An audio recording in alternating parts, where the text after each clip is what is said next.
मुक्ति पंथ ये पंचम वेद निराला, नव ज्योत जगाने वाला।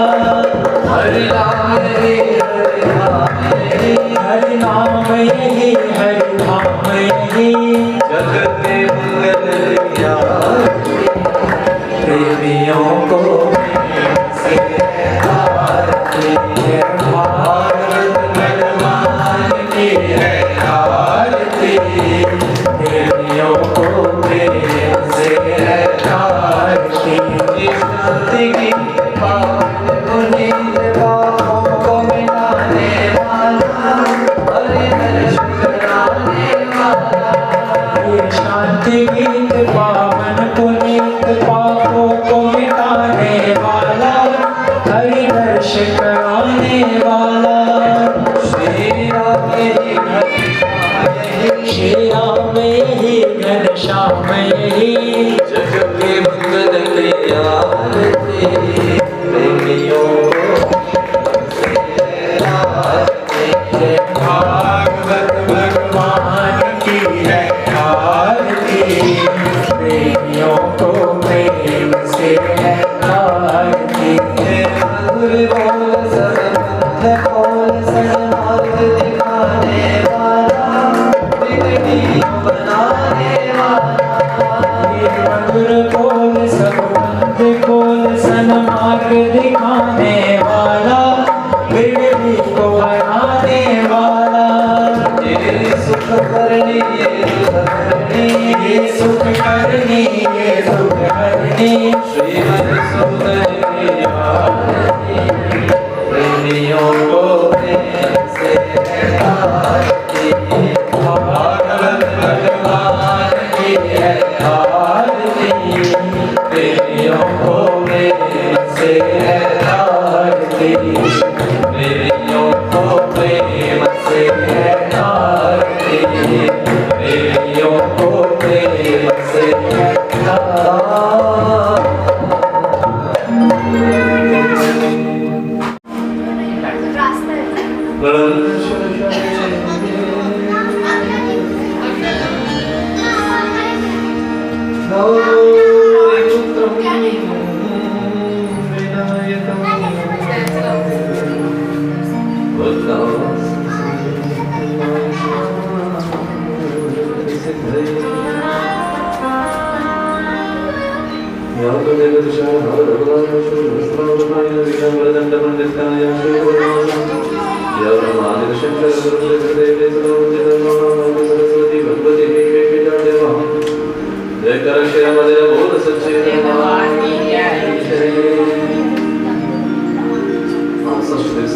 प्रवेश करें। आप सबको बहुत बहुत बधाई।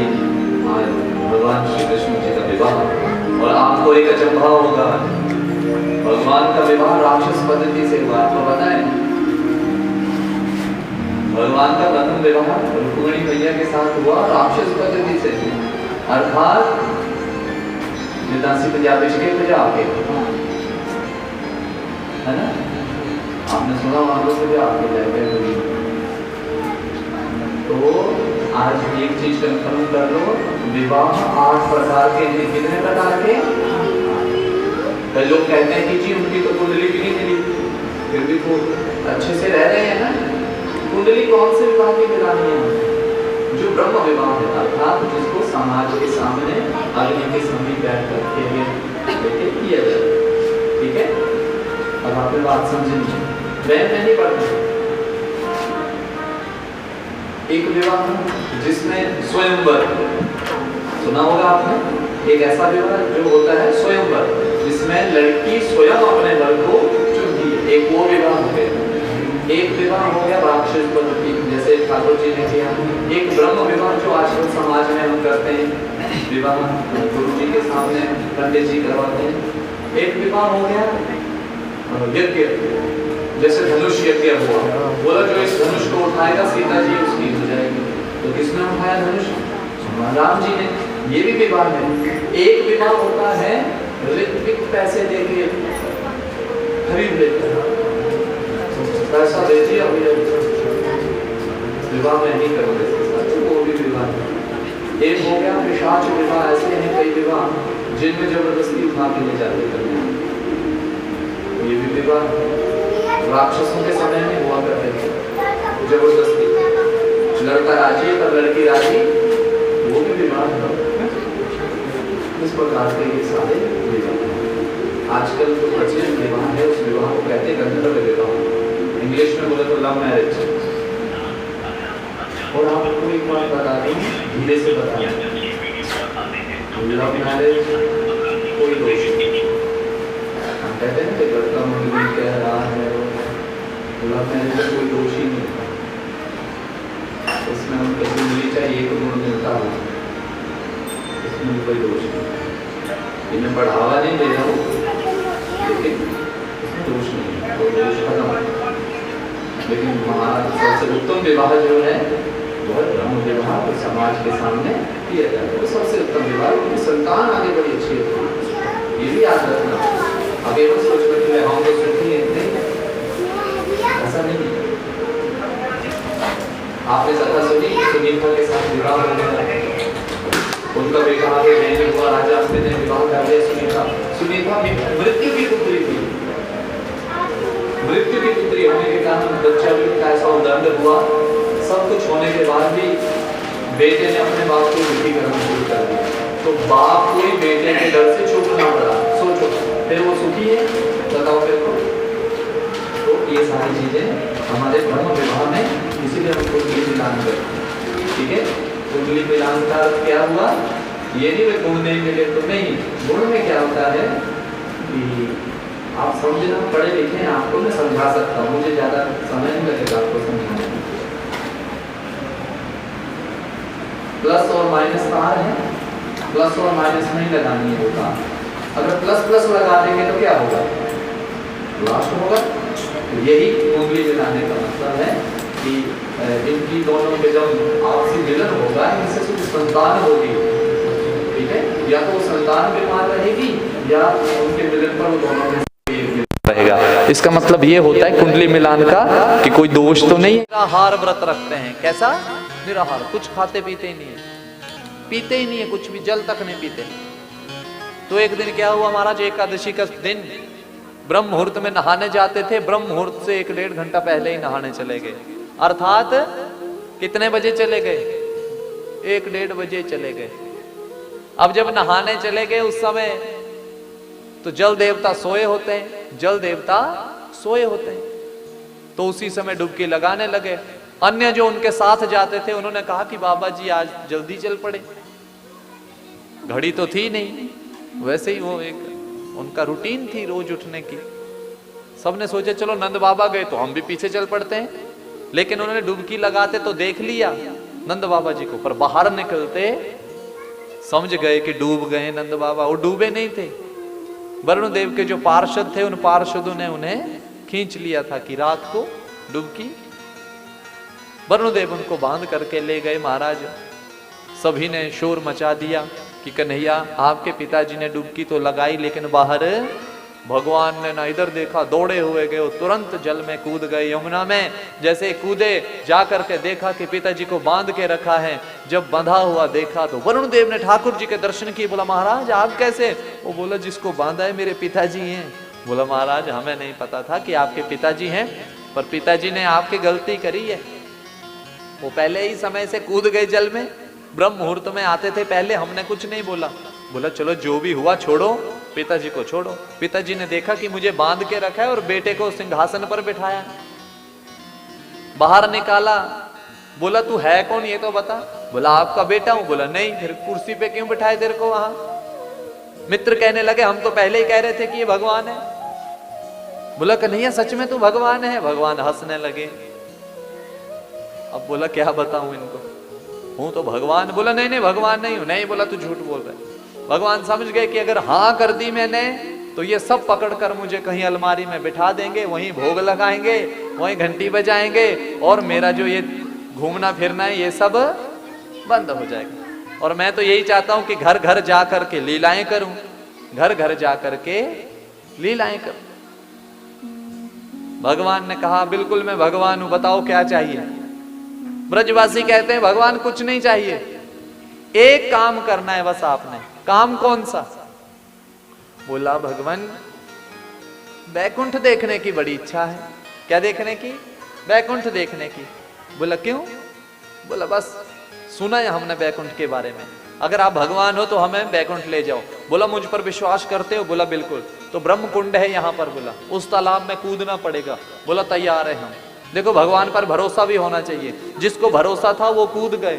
बोला सुबह उठ करके ब्रह्म कुंड में कूद जाओ, जो जो ब्रह्म कुंड में कूदेगा वो बैकुंठ पहुंच जाएगा।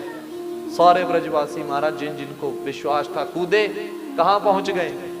बैकुंठ पहुंच गए। अब बैकुंठ में जैसे ही अंदर घुसे महाराज, गेट के अंदर एंट्री हुई थी, लेकिन देखा क्या उन्होंने? सारे 4 हाथ वाले भगवान के बैकुंठ में तो सब पार्षद जो है उनके भी 4 हाथ हैं, उनके भी। अब बोलो मुझे और आपको दिख जाए कोई 4 हाथ वाला तो प्रणाम करेंगे हम? क्या करेंगे? ईंटें ही उठानी हमने कि हे भूत आ गया।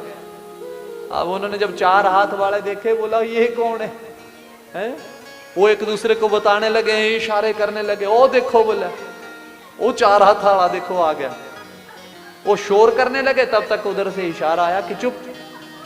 एक ने तो ऐसे कर दी, बोला राम राम जी राधे राधे। उसने जवाब नहीं दिया राधे राधे का, पलट के बोला चुप, यहां शोर नहीं करते, बोलते ही नहीं है कुछ। अच्छा, और अंदर गए तो और 4 हाथों वाले देखे। ऐसे करते करते महाराज सबका एक ही रहा कि ठाकुर जी से मिलो और चलो। अंदर चलते गए महाराज, जैसे अंदर गए ठाकुर जी तो लेटे हैं और चरण कौन दबा रहे हैं? माँ लक्ष्मी जी चरण दबा रही हैं। नारायण जी सोए हैं, 4 हाथ हैं, चक्र हाथ में घूम रहा है। भगवान के दर्शन किए, बोला इसके तो ठाठ ही बड़े हैं यहाँ है। प्रणाम किया। बोला क्यों भाई ब्रजवासियों कैसा लगा बैकुंठ? बोला तेरा बैकुंठ तू ही रख। बोला क्यों? बोला यहां हमने राम राम राधे राधे की, किसी ने जवाब तक नहीं दिया। बोला तो बैकुंठ में तो यही सब होगा। बोला तभी तो कह रहे हैं कि हमें बैकुंठ, ब्रजवासी कहते हैं हमें बैकुंठ नहीं चाहिए। बोला क्यों? बोला नहीं, हमें वृंदावन ही बैकुंठ के समान है, जहां तू हमारे साथ खेल तो लेता है और तू हमारे साथ माखन तो चुरा लेता है, तू हमारे साथ गौएं तो चरा लेता है, और यहाँ तो कोई बोले तो अगला इशारा करता है कि चुप। इससे अच्छा ये बैकुंठ हमें नहीं चाहिए। बोला पक्का? पक्का कन्फर्म, हमें तुरंत भेजो वापस वृंदावन। तो ब्रजवासियों ने उस बैकुंठ को भी त्याग दिया। बोला भगवान तुम भी आ जाओ जल्दी जल्दी और हम भी चलते हैं बैकुंठ छोड़ करके। तो जिन ब्रजवासियों ने बैकुंठ भी छोड़ दिया, सोचो उस वृंदावन की कितनी महिमा होगी। बोले वृंदावन धाम की जय। नंद बाबा जी ने महाराज जो व्रत रखा था द्वादशी को, उस व्रत को तोड़ा। अब आगे कथा आती है महाराज रास लीला की। कौन सी लीला? रास लीला। चोक पुरावो माटी रंगाओ, राधा रमण मेरे घर आए।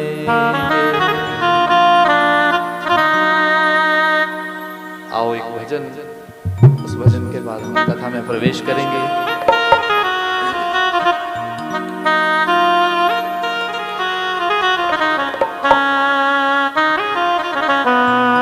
आप सबने भजन सुना होगा सबने। आओ मेरे साथ जरा एक बार दोनों हाथ उठा के बोले श्री बांके बिहारी लाल की जय। हेरी सखी मंगल गाओ रे, ये धरती अंबर सजाओ रे, उतरेगी आज मेरे पी की सवारी, उतरेगी आज मेरे पी की सवारी। लक्ष्मी जी बारो नजर उतारो, लक्ष्मी जी बारो नजर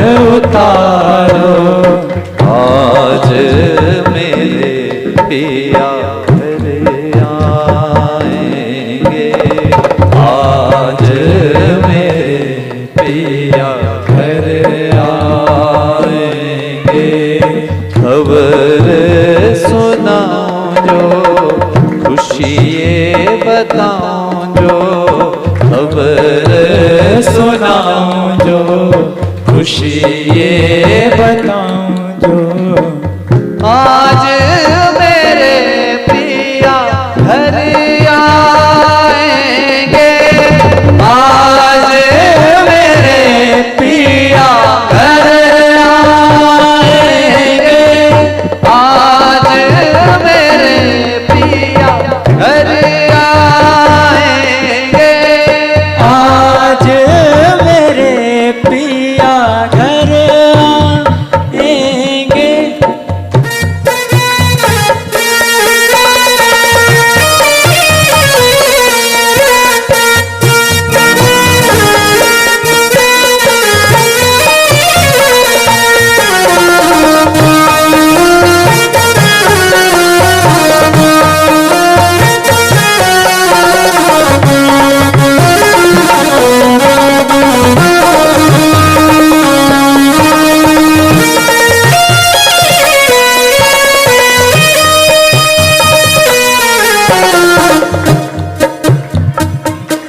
रंगों से रंग मिले, रंगों से रंग मिले, नए नए ढंग मिले, नए नए ढंग मिले।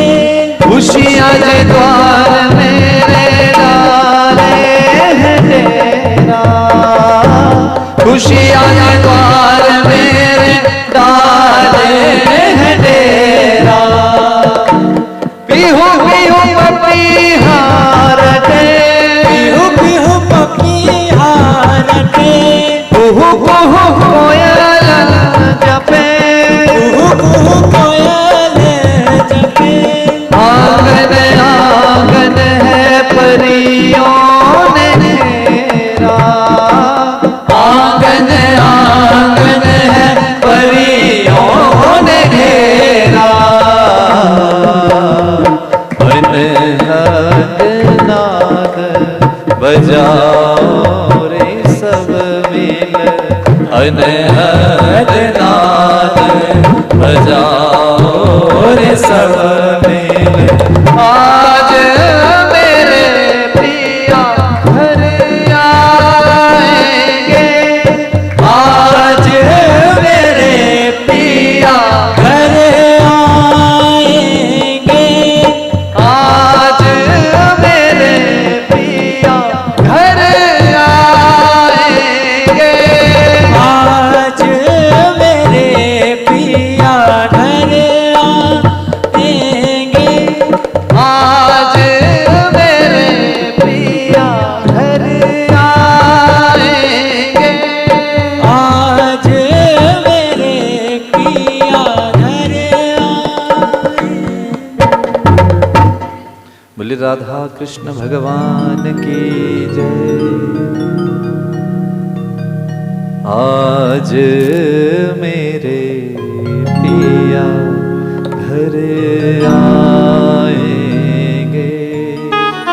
आज मेरे पिया घर आएंगे। निशम्य गीतं तदनंगवर्धनं व्रजस्त्रियः कृष्णगृहीतमानसाः। महाराज अब रास लीला के बारे में सुनो। रास लीला जब हुई तब भगवान की उम्र 7 वर्ष की थी। कितने वर्ष की? 7 वर्ष। ध्यान से सुनना, कितने वर्ष? 7 वर्ष। रास लीला का मतलब क्या हुआ? रास में उसी ने प्रवेश किया जिसका चीर हरण हुआ था, जिसका चीर हरण हुआ था। कल चीर हरण हुआ था, वस्त्र जिसके चुराए भगवान ने, उसी का रास हुआ। अर्थात भगवान रास उसी के साथ रच सकते हैं जिन्होंने सर्वस्व किसके लिए लुटा दिया है? भगवान के। सखियां घर छोड़कर आ गई। एक रात्रि ऐसी आई, भगवान पीता रात्रि शरदोत फुल्ल मल्लिका। शरद ऋतु आती है, कौन सी ऋतु?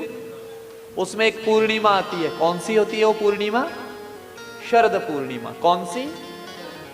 और उसमें हम खीर बनाकर कहाँ रखते हैं? छत पे रखते हैं। ऐसा क्यों? उस दिन चंद्रमा जो है पृथ्वी के बिल्कुल समीप होता है और उसके द्वारा जो निकलती है ना किरणें, वो जिस भी चीज को छूती है वो अमृत के समान होती है। उस दिन सफेद कपड़े पहने जाते हैं, भगवान को भी पहनाते हैं, सफेद चीज ही बना करके बाहर रखी जाती है ताकि सुबह ब्रह्म मुहूर्त में उसे भगवान को भोग लगा करके खाया जा सके। बोलो राधे राधे। ऐसी रात्रि आई, भगवान ने बांसुरी बजाना शुरू की और बंसी तो ऐसी भगवान की महाराज एक बार बजी नहीं तो सारे फंसे नहीं उसमें। बांसुरी बजाई, जिनका चीर हरण हुआ था उनके कानों में पड़ी, जो जो जहां काम कर रही थी उसी काम को छोड़कर उस बांसुरी की आवाज की ओर दौड़ पड़ी। सोचो भगवान से इतना प्रेम। 7 वर्ष के भगवान हैं। कितने वर्ष के? 7 वर्ष। भगवान ने बांसुरी बजाई, सखियों ने काम काज त्याग कर उस ओर दौड़ पड़ी। कई सखियां ऐसी, कई तो बैठे बैठे ना मेकअप कर रही थी। क्या कर रही थी? बांसुरी पहले ही बज गई, सायरन पहले ही बज गया, सायरन पहले ही बज गया। आधा मेकअप हुआ था, आधा रह गया था, वही ऐसे ही चल पड़ी। एक को तो इतनी जल्दी थी महाराज, सास ने बोला गाय को चारा डाल दे और सासू जी ने कहा कि पिताजी को भोजन दे दे। तो जल्दी इतनी थी कि जो चारे की टोकरी उधर रखनी थी वो रख दी ससुर जी के आगे और थाली कहाँ रख दी? गाय के आगे, और निकल गई। अच्छा, कई तो ऐसी महाराज जिनको घर से निकलने ही नहीं दिया। बोलो उनके साथ क्या हुआ होगा? उनको कमरे में ही बंद कर दिया महाराज, खिड़की से ही महाराज देखती रह गई और उस बांसुरी की आवाज सुनकर अपने प्राण ही वहां त्याग दिए। बोलो इतना प्रेम भगवान से, जिन्होंने प्राण तक त्याग दिया अपना। कुछ पहुंच गई वहां महाराज। जैसे वहां पहुंची, भगवान कहते हैं स्वागतम वो महाभागः प्रियम किम करवाणि वह व्रजस्यानामयं कश्चिद ब्रूतागमनम कारणम। कि क्या कारण से आप यहाँ आई हैं, वो भी रात को 12 बजे। आपके मन में क्या चल रहा है? सखियां मन ही मन सोचने लगी कि ये खुद ही बुला रहा है हमें और अब हमसे ही पूछ रहा है कि क्या कारण है। ध्यान देना जरा। कृपा हुई। बच्चों थोड़ी देर रुक जाओ, ये बड़े वाले तो इधर आ जाओ, छोटों वालों को तो बैठने दो। आ जाओ इधर, कथा सुनो। आओ आओ, किस किस ने सुननी कथा? आ जाओ। मोबाइल भी चलाना है तो थोड़ा साइलेंट मोड रख लो ना। बोलो राधे राधे। हाँ बिल्कुल, हाँ अच्छे बच्चे हैं आप। बोलो राधे राधे। मोबाइल चलाने वाले भी अच्छे बच्चे होते हैं, पर थोड़ा सा आराम से बोलो, ठीक है? हाँ, और देखो विराट चुप हो गया। बोलो राधे राधे। बोलो सारे, बोलो राधे राधे। हाँ, हाँ। बच्चे हैं, इनकी लीलाएं तो चलती रहेंगी। बच्चों को किसी चीज की कोई खबर नहीं। जब 1971 में युद्ध हुआ होगा तब कई ऐसे होंगे, हम तो थे ही नहीं, पर आप में से किसी ने देखा हो, आपका बचपन हो उस समय। कहते उस समय तो इतनी आबादी थी नहीं, पर लाइटें उस समय भी बंद करवाते थे। हमें मंदिर में मिलते हैं ना, हम उनसे पूछते हैं। अंकल जी ने तो देखा होगा 71। तो महाराज वो समय और अब के समय में बड़ा अंतर है। अब तो 12 ही इतना हो गया इस समय, बंद क्या क्या करें। पर आज दुख पता किस बात का लगता है? मैं राजन जी को भी अभी बता रहा था। मैं कहा लोग आज फेसबुक पर लिख रहे हैं कि हम डिफेंस में जाने के लिए तैयार हैं, भारत सरकार हमें बुला ले तो हम जाने के लिए तैयार हैं। मैं उन सबको एक बात कहना चाहता हूं, पहले डिफेंस छोड़ो, जो हमारी आर्मी है वो सब संभाल लेगी। प्रशासन ने हमें जो काम दिया है कि लाइट बंद करो, आप लाइट तो कर दो बंद। आप लाइट बंद कर नहीं सकते, डिफेंस में जाने के लिए तैयार हो रहे। एक लाइट बंद करनी है बस, ज्यादा नहीं। लाइट बंद करनी है, घर के अंदर बैठना है, बस इतना करना है। प्रशासन जो कहता है उसको हम फॉलो करेंगे तो हमारा नुकसान नहीं होगा, फायदा ही होगा। काम को रोकना कौन चाहता है बताओ मेरे को? कोई चाहता है?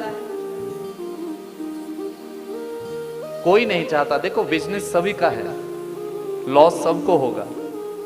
युद्ध हो रहा है, युद्ध होगा तो लॉस दोनों देशों का होगा। ऐसे नहीं कि हमारा भी होगा। तो हमने क्या करना है, जैसे प्रशासन कहता है हम उनके साथ चलें। इसीलिए कथा का समय क्या है, 5:30 है। लेकिन राजन जी सब हमने बात करके हमने कहा कि समय से हम कथा करते हैं। देखो हम 7 बजे से पहले फ्री हो जाएंगे, भोजन करके अपने अपने घर चले जाएंगे। तो हमने अपने काम भी कर लिया और प्रशासन की बात भी मान ली। कल गलती तो नहीं हुई हमसे, क्योंकि आपातकाल था। वो तो उनको भी, प्रशासन को भी लेट पता लगा तो उन्होंने तुरंत खबर पहुंचा दी। लेकिन कल उन्होंने भी कहा कि कोई बात नहीं, लेकिन कल के बाद तो हम कर सकते हैं कि नहीं कर सकते हैं?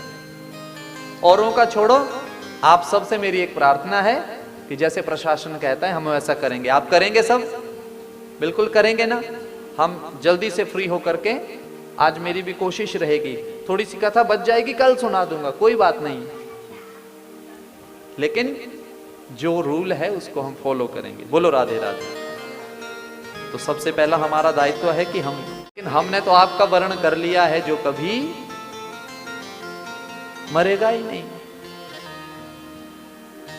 इसलिए हम सब कुछ त्याग करके आपके पास आई हैं। भगवान ने बोला आई हैं तो आ जाओ। फिर रास होने लगा, रास करने लगी। जितनी सखियां उतने कृष्ण हो गए।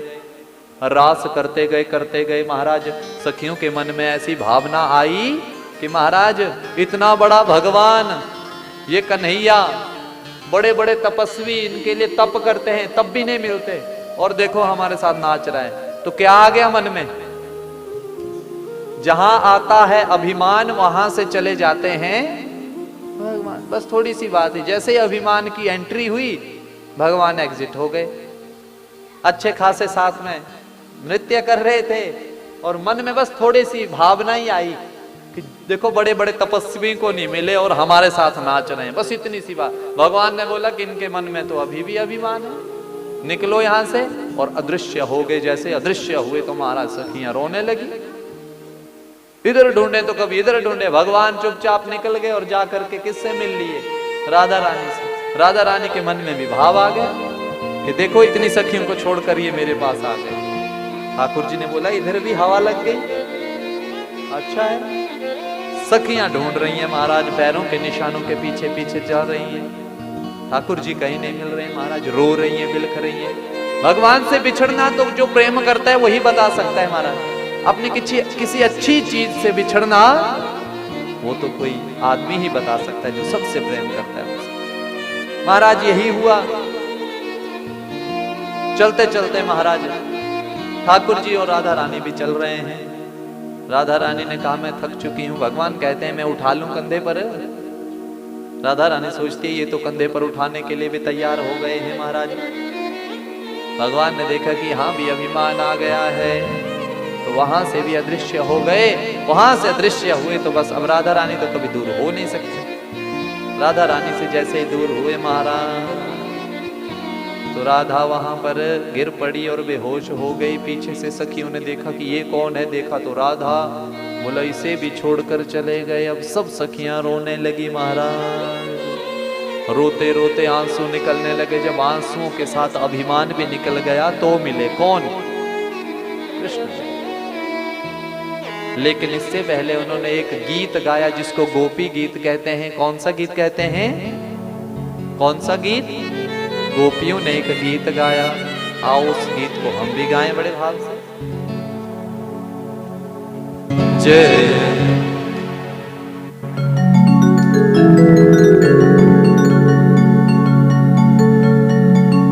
बोले बोले कृष्ण कन्हैया लाल की जयति तेधिकम् जन्मना प्रजः श्रयत इंदिरा शश्वदत्रहि दयित दृश्यता दिक्षुतावका स्वधृता सव चिन्वते शरदुदाशये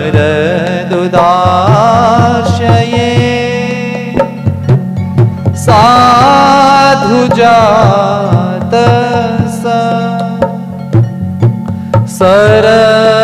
सरसिजोदर श्रीमुषा मृषा सुरतनाथ ते शुल्कदासिका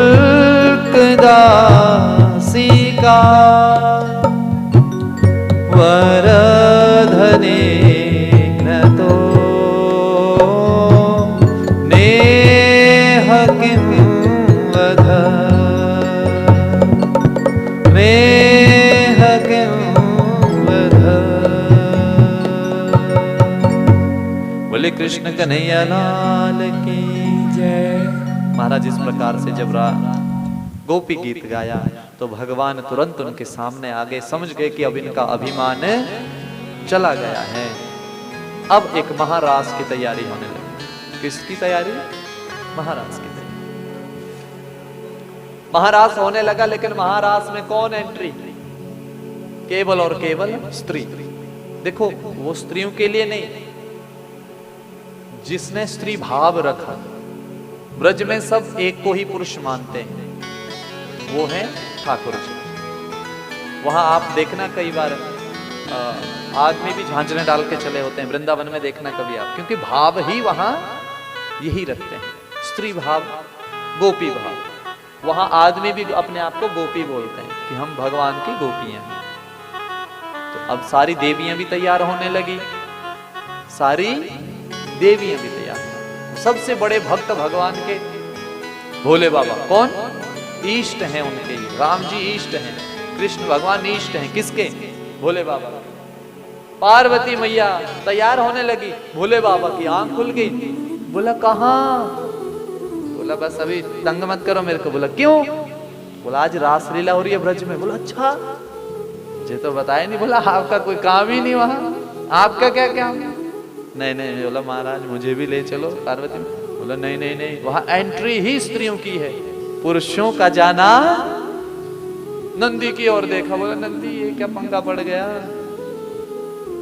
नंदी इशारा करके बोलता है कि जाना है आपने? बोला बड़ा मन है मेरा, रास हो रहा है मेरे इष्ट के यहाँ, मैं ना जाऊं? ऐसा हो सकता है? पर बोला मुश्किल है, स्त्रियां ही जा सकती हैं, एंट्री नहीं होगी। पर भोले बाबा कहाँ मानते हैं। भोले बाबा बोलते हैं देख पार्वती एक काम कर, अपनी सहेली सी बना के ले चल, तेरी साड़ी मैं पहन लेता हूँ। हैं? बोला आप लगोगे कहाँ से? भोले बाबा स्त्री लगे तभी ना।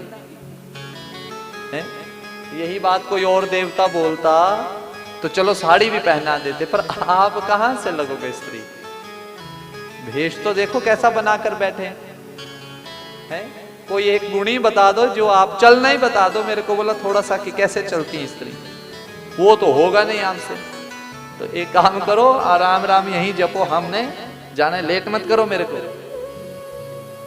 पर भोले बाबा क्या कहते हैं? एक दिन हो भोले भंडारी बन के ब्रज की नारी वृंदावन आ गए हैं, वृंदावन आ गए हैं। बोलो एक दिन हो भोले भंडारी बन के ब्रज की नारी वृंदावन आ गए, वृंदावन आ। बोलो एक दिन हो भोले के ब्रज की नारी वृंदावन आ गए, वृंदावन आ गए, वृंदावन आ गए, वृंदावन आ गए।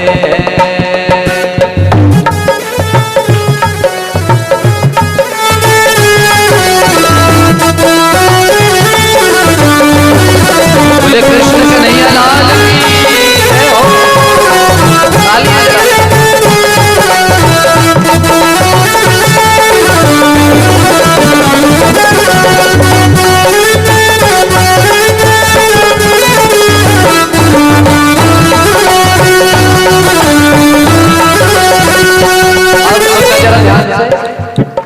पार्वती से बोले मैं भी चलूंगा तेरे संग में, तेरे संग में। पार्वती से बोले मैं भी चलूंगा तेरे संग में, तेरे संग में। राधा संग श्याम नाचे मैं भी नाचूंगा तेरे संग में, तेरे संग में।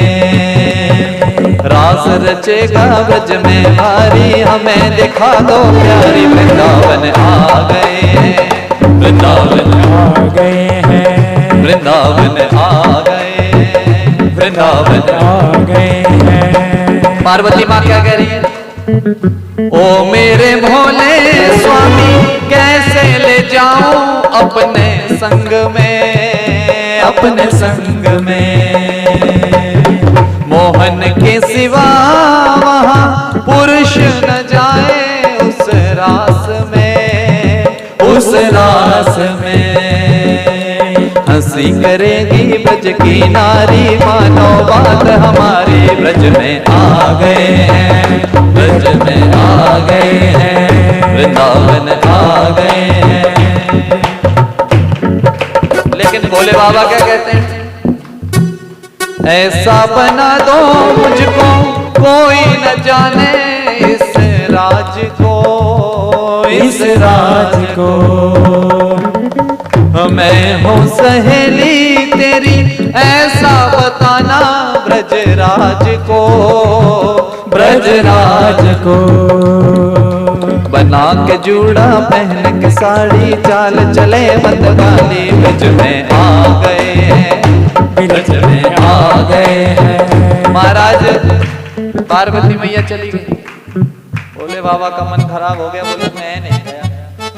नंदी ने बोला जाना है महाराज? बोला बिल्कुल जाना है। बोला आओ बैठो। नंदी जी ने क्या किया? एक साड़ी निकाल ली मैया की, बगल में डाल दी, बोला चलो महाराज। ब्रज में पहुंच गए, यमुना जी के दर्शन किए। अब भगवान यमुना के दर्शन करें और स्नान न करें उसमें, बोला डुबकी मार लूं? बोला मार लो महाराज। एक डुबकी से काम नहीं बना तो 3-4 डुबकियां लगा दी। 3-4 डुबकियां जैसे ही लगाई भगवान की जटाएं खुल गई। नंदी देखता रहा, जैसे जटाएं खुली बोला ये कुछ लक्षण आ रहे हैं स्त्रियों वाले। जैसे भगवान अब जटाएं बांधने लगे, बोला रुको, ऐसे ही रहने दो थोड़ी देर। ऐसे ही रहने दी और साड़ी पहना दी।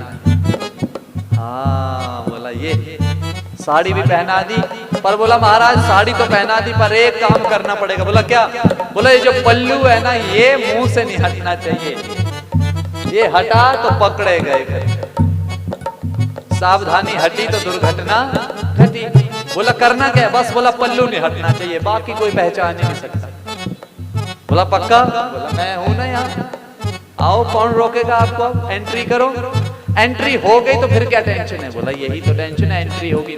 साड़ी पहन ली भगवान ने, भोले बाबा ने साड़ी पहन ली, जटाएं खुली हैं, लंबे बाल हो गए हैं, पल्लू सिर पे ऐसा ओढ़ा कि महाराज कोई। और बोला थोड़ी चाल अपनी थोड़ा मत वाली रखना है, मत चलते रहना, पकड़े नहीं जाओ। एंट्री हो गई फिर चिंता नहीं। नंदी बेचारा बाहर बैठा, एंट्री हो गई जी, बड़ा प्रसन्न हुआ, बोला शुक्र है भगवान। अंदर चले गया, भगवान तो सारा राज जानते थे।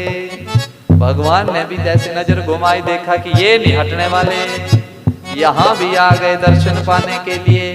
तो बोला यही अच्छा है, आज ये मोटी सी जो सखी है ना, इसी के साथ आज रास रचा लूं। बोला सबसे पहले भगवान ने इशारा किया, बोला आगे आ जा।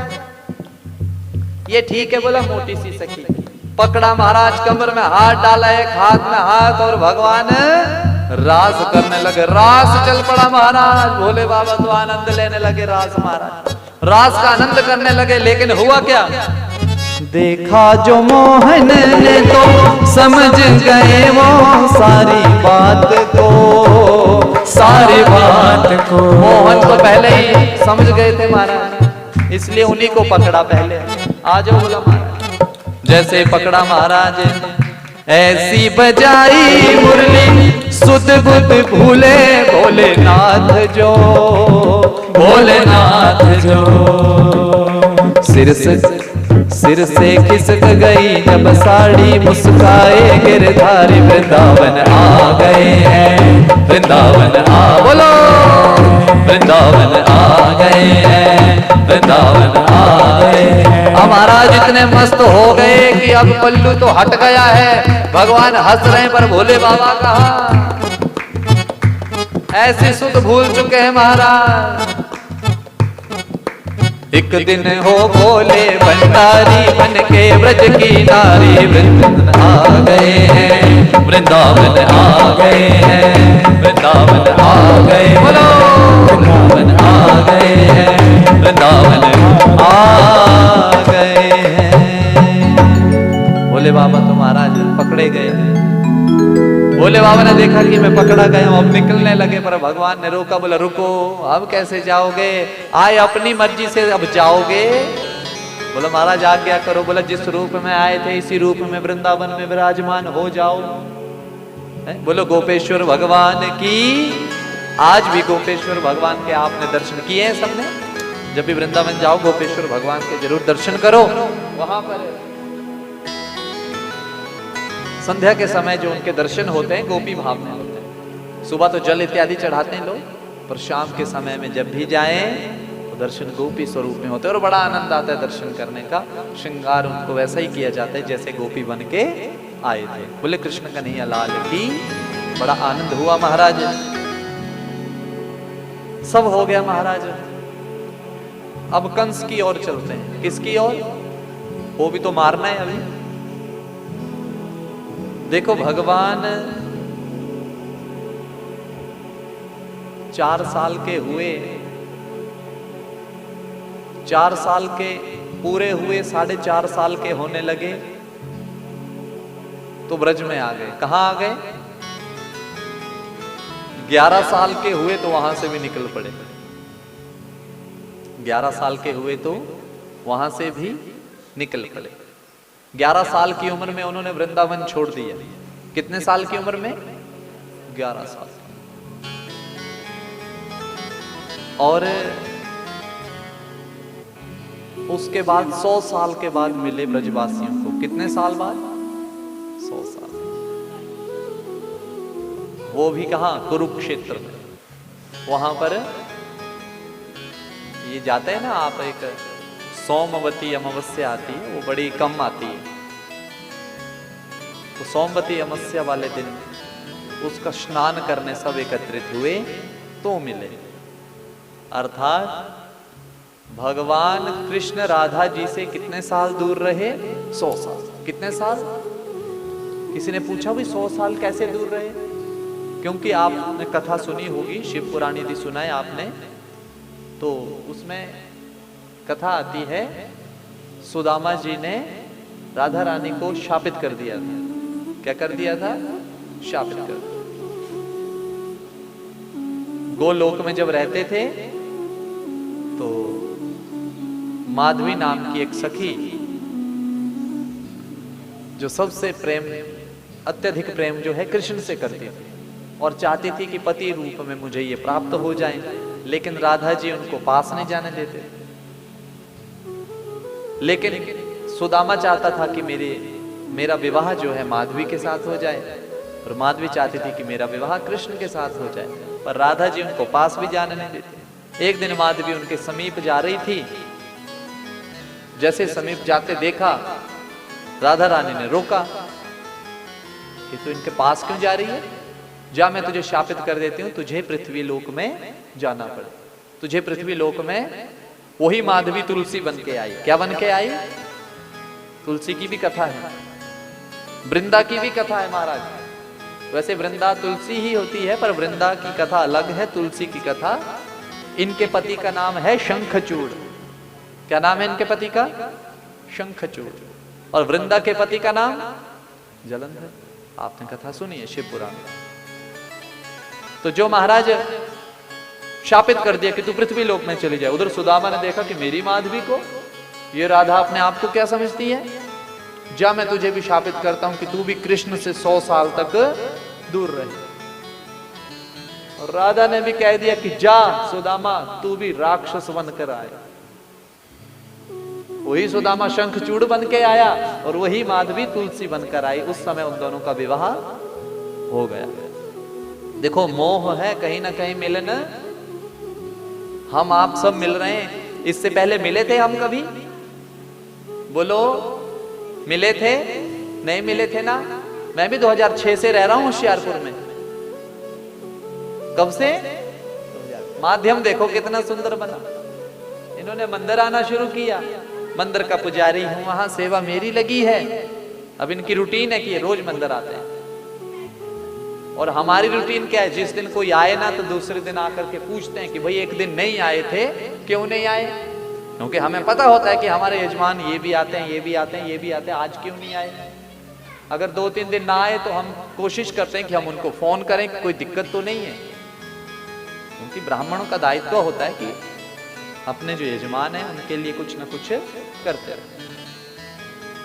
तो इनके साथ ऐसा संबंध है, ये रोज मंदिर आते हैं। इनका बच्चा भी आता है विराट। विराट को वहां सब जानते हैं। वहां मंदिर में किसी को पूछना हो ना कि जी राजन जी यहाँ आते हैं, तो राजन जी को वहां नहीं जानता कोई, बाई फेस जान लेंगे। लेकिन मंदिर में आके बोलो कि विराट के पापा को जानते हैं, तो सब बोलेंगे क्या हाँ हाँ। क्यों? क्योंकि आरती होने के बाद विराट माइक पकड़ता है और हमारे जो मेंबर हैं वो बोलते हैं धर्म की, तो ये बोलता है जय हो। ये फेमस हो गया वहां पर। अगर किसी को कुछ पता ना लगे तो हम बोलते हैं कि जेड़ा मुंडा जय हो नहीं करता माइक ते। हुण मैनू पुछदे ना कथा कित्थे चली अपनी, असीं कह जी राजन अग्निहोत्री जी। वो कौन? मैं कह जेड़े मंदिर नहीं आते। नहीं जी चेता नहीं आ रहा। कौन? मैं कह जेड़ा मुंडा जय हो नहीं करता। हाँ हाँ छोटा जिहा हो, वो आंदे परिवार सारा था उन्होंने देखा। अच्छा उन्होंने देखा।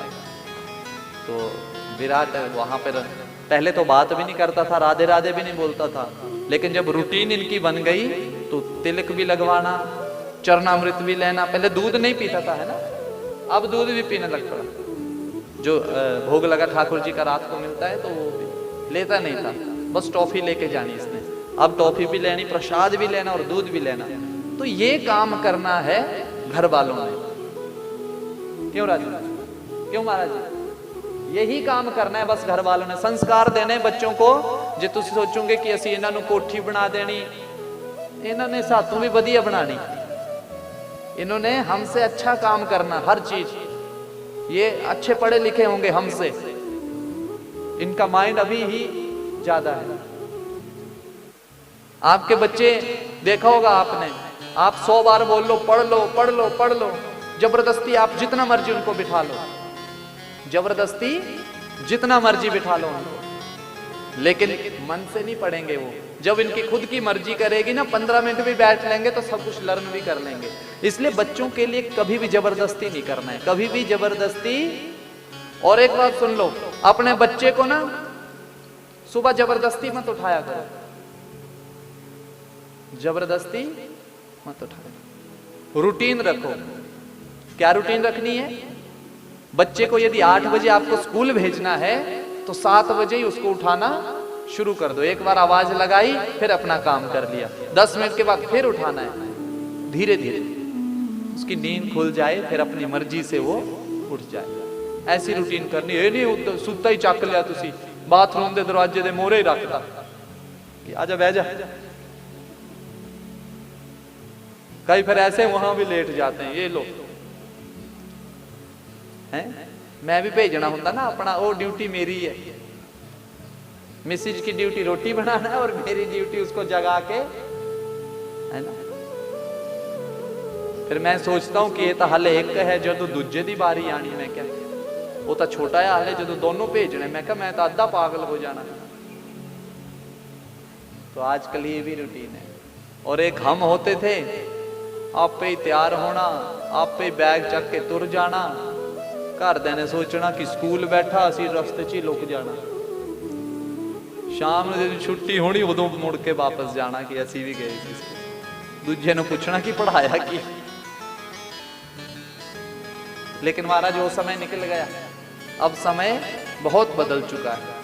अब तो स्कूल भी ऐसे हो गए, स्ट्रिक्ट हैं, बिल्कुल केयर करते हैं बच्चों की, बच्चे भी वैसे हैं, माता पिता भी वैसे तो नहीं है, उन्होंने हर दौर देखा है, लेकिन वैसा बनना पड़ रहा है हमें भी ऑनलाइन होना पड़ रहा है।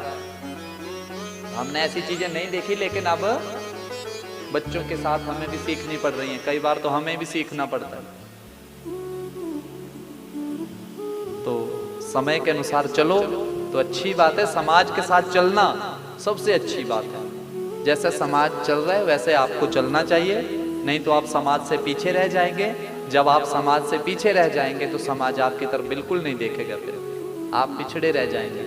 समाज के साथ भी चलो, अपने संस्कारों को भी साथ लेकर चलो, अपना जो नित्य नियम है उसको भी करो, यही सबसे बड़ी बात है। बोलो राधे राधे। महाराज अब आगे की कथा सुनो, कंस की कथा आती है। अब नारद जी चले गए कंस के पास, बोला कंस, बोला जी गुरुदेव,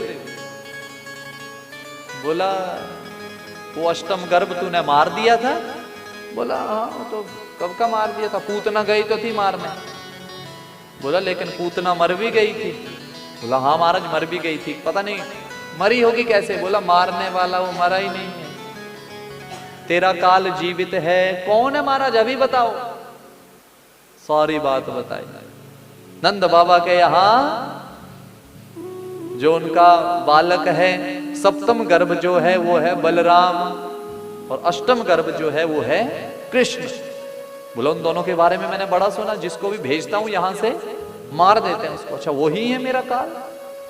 जैसे ही पता लगा, बोला महाराज ये जो जेल में बैठे हैं ना वसुदेव और देवकी, पहले तो इन्हीं को मारूंगा, इन्होंने मेरे साथ छल किया। जैसे ही मारने के लिए चला, नारद जी ने बोला नहीं नहीं नहीं नहीं, जब तक ये जीवित हैं वो जल्दी आएगा इनको देखने बचाने। बोला क्या करूं? बोला उनको यहां बुला, तेरे यहां मल्ल युद्ध होता है, इतने बड़े बड़े भयंकर तेरे पास राक्षस हैं, यहां तो हर वर्ष मेला करता है, इस बार भी जो मेला है उसमें बुला ले उनको। बोला ये बात अच्छी बोली गुरुदेव आपने। अब बोला उस कृष्ण को मैं यहीं पर बुला करके मारना। पर बोला महाराज लाएगा कौन? मैं जाऊंगा तो वो समझ जाएंगे। बोला ये आपकी मर्जी है, अब किसको भेजना है। तो मन में भाव आया कि अक्रूर, बोला बड़ा भक्त है कृष्ण का, उसी को भेजो। अक्रूर को बुलाया, अक्रूर आया तो बोला इस दुष्ट ने बुलाया, पता नहीं क्या करवाएगा मेरे से। बोला कृष्ण और बलराम को लेके या मेरा रथ लेके जा।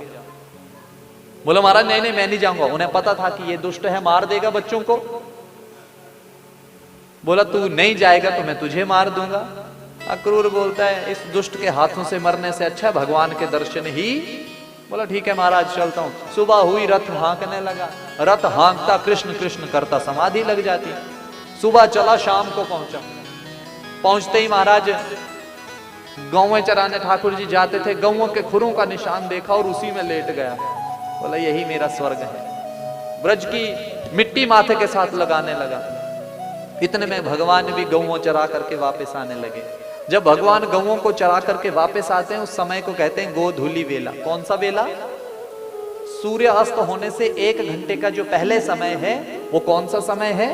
गोधूली वेला। उस वेला में आप किसी भी कार्य को कर सकते हैं, उसमें कोई मुहूर्त नहीं देखना पड़ता। एक अभिजीत मुहूर्त होता है 11:30 से 12:30 बजे के बीच, दोपहर को, रात को भी, तो उस समय भी आप कोई शुभ कर्म कर सकते हैं बिना पूछे। अभिजीत मुहूर्त। बोलो राधे राधे। महाराज उसके बाद ठाकुर जी जैसे ही आए, अक्रूर जी ने दर्शन किए, सारी बात ठाकुर जी को बताई कि उस दुष्ट ने बुलाया, मार देगा आपको। बोला वो हमें थोड़ी मारेगा, उसका काल बुला रहा है। पर बोला ये बात मां के साथ मत बोलना जो अभी हमारे साथ बोली, बस ऐसे बोलना कि हम मेला घुमाने के लिए लेकर जाएंगे और वैसे ही छोड़ देंगे। लेकिन पिताजी को सारी बात बता दी। पिताजी तो नंद बाबा जी पहले जानते हैं कि ये बेटा हमारा, ये किसका है, वसुदेव और देवकी का पुत्र है। हमने तो पाल पोस कर बड़ा किया है इसे, उन्हें सब पता है। लेकिन माँ तो माँ है महाराज। लेकिन आप एक बात बताओ मेरे को, देवकी मैया के हैं कृष्ण और यशोदा मैया के नहीं है, ये आपको भी पता है। लेकिन इसमें सबसे ज्यादा आनंद किसने लिया बच्चे का, यशोदा ने या कृष्ण ने? जो बाल लीलाएं की मैया के पास, वो सौभाग्य देवकी का नहीं था। बेशक उनका पुत्र था, क्योंकि पैदा होते ही कहीं और चला गया। तो वो जो लीलाएं बनी वो यशोदा माँ के साथ, मतलब सबसे सौभाग्यशाली हमारी यशोदा मैया है। तो महाराज भगवान ने बोला घर मत बताना, नहीं तो माँ ये सुनकर ही भेजेगी कहाँ फिर, तो दुष्ट को मारेंगे कैसे। तो बड़ी कृपा हुई, रात्रि के समय वार्तालाप की। माँ को पता लगा कि ये मेला देखने जा रहा है 2 दिन के लिए। नंद बाबा कहते हैं देखो महाराज, आज तक अकेला तो इसे हमने भेजा नहीं कहीं, ना ये हमारी आंखों से आज तक दूर। हमारी छोड़ो, ब्रज के किसी को भी पूछ लो कि ले जाएं इसको, सब मना करेंगे, सब मना कर देंगे। बोला अच्छा। तो कृष्ण भगवान कहते हैं कि मैया जा आता हूं, मेला ही है, देखना चाहिए, हम दोनों तो जा रहे हैं। नंद बाबा कहते हैं देखो अकेला तो इनको भेजा नहीं कभी, लेकिन हम भी साथ चलेंगे। बोला चलो आप भी साथ चलो। तो ब्रज के वासी भी चल पड़े साथ में, नंद बाबा भी चल पड़े, ढिंडोरा पीट दिया सारी जगह। बोला सुबह जिसने मेला देखने चलना हमारे साथ, आपने अपनी बैलगाड़ी में चल पड़ो। ये अपना ही मानती है, अब नहीं रो रही हूं तो आप बोल रहे हैं कि रोएगी नहीं। अब बोलो मैं करूं तो क्या करूं महाराज, आपसे बिछड़ने का क्या मतलब है, ये हम किसको बताएं महाराज। राधा ने कहा कि जाना है तो जल्दी चल जाओ, अब ज्यादा देर यहां खड़े मत रहो। भगवान ने जल्दी जल्दी जाने की कोशिश की, लेकिन जाते जाते अपनी बांसुरी किसको दे दी, किसको दे दी, राधा को दे दी और निकल गए। और जैसे ही महाराज रथ पर बैठने लगे, महाराज पीछे से मैया माखन लेकर आ गई। बोला भगवान माखन तो खा ले बेटा। बलराम जी भी रथ में बैठ गए, सब ब्रजवासी चल पड़े महाराज, जितने मित्र थे वो भी साथ चल पड़े। कृष्ण बलराम रथ में बैठ गए, जैसे रथ में बैठे बोला क्रूर चल पड़। अक्रूर ने जैसे ही महाराज रथ को घुमाया, आगे चलना प्रारंभ किया। जैसे रथ चला महाराज, मां पीछे दौड़ी दौड़ी आई। बोला अक्रूर सुन, मेरा कन्हैया रोज सुबह माखन खाता है, इसको रोज सुबह ताजा ताजा माखन देना। भगवान कहते हैं अक्रूर रथ भगा ले, नहीं तो मैं रो दूंगा। यदि मैं रो पड़ा, मुझे रोता इन सब ने देख लिया, तो ये बचेंगी नहीं कोई भी। जल्दी भगा ले चाचा, जल्दी कर ले। रथ को भगाने लगे, मैया ने और दौड़ना प्रारंभ किया। बोला क्रूर सुन, मेरा बेटा एक दिन में 8 बार भोजन करता है, उसको जरूर भोजन करवा देना। लेकिन महाराज कन्हैया कहते हैं क्रूर और भगा ले, अब तो मैं रोने ही वाला हूं। लेकिन महाराज और जब भगाया, मैया और दौड़ी। बोला मेरे बेटे को आज तक मैंने डांटा नहीं है, कोई डांटे ना उसे, ये भी ख्याल रखना। भगवान कहते हैं अक्रूर अब तो भगा ले। जैसे ही रथ को भगाया, मैया महाराज वहीं पर मूर्छित हो गई। नंद बाबा ने कहा कि मित्रों आप साथ जाओ, मैं इनको संभाल। भगवान महाराज निकल गए। सखियां रुदन कर रही हैं, क्या कह रही हैं, हमको भुला दिया है तेरी याद ने कन्हैया, पागल बना दिया है, ओ पागल बना दिया है तेरी याद ने कन्हैया, हमको रुला दिया है तेरी याद ने कन्हैया। बोलो हमको रुला दिया है तेरी याद ने कन्हैया।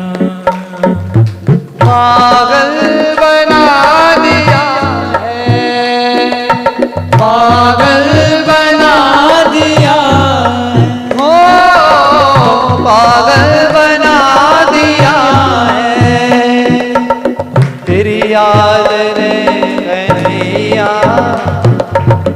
हमको रुला दिया है, तेरी याद ने कन्हैया।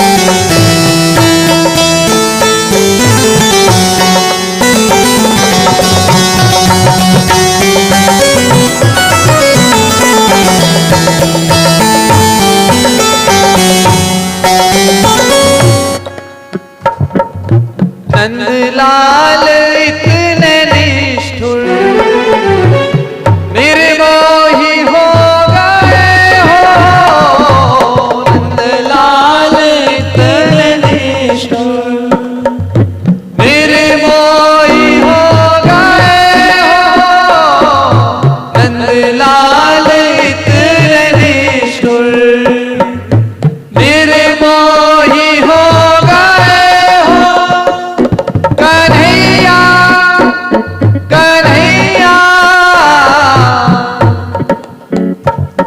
कन्हैया कन्हैया कन्हैया कन्हैया, नंदलाल इतने निष्ठुर निर्मोही हो गए हो, नंदलाल इतने निष्ठुर निर्मोही हो गए हो,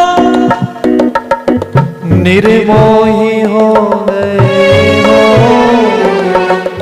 वादा भुला दिया है, वादा भुला दिया है, तेरी याद ने कन्हैया वादा भुला दिया है, तेरी याद ने कन्हैया।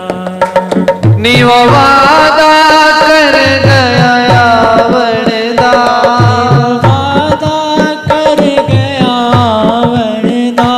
इस लाइन को बोलो जरा मिलकर।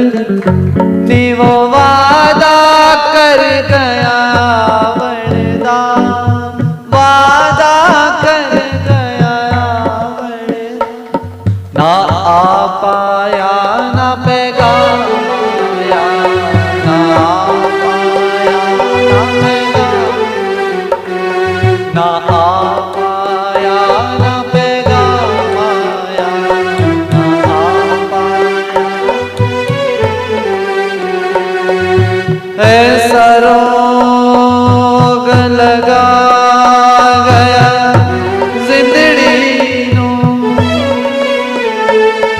ना मौत आई ना आराम आया, ना मौत आई ना आराम। सखियां कह रही हैं इससे अच्छा तो मर जाती, बोल के गया था कि परसों आ जाऊंगा और यहाँ तो समय बीत गया महाराज अभी तक नहीं आई, इससे अच्छा हम मर जाते। ना आ पाया ना पैगाम आया, ना आ पाया ना पैगाम आया, हम बैठे हैं तुम जब तक ना सुनोगे, बैठे हैं तुम जब तक ना सुनोगे, जब तक नजरें करम ना करोगे, जब तक नजरें कर्म ना करोगे। मनमोहन इतने निष्ठुर निर्मोही हो गए हो, मनमोहन इतने निष्ठुर निर्मोही हो गए हो,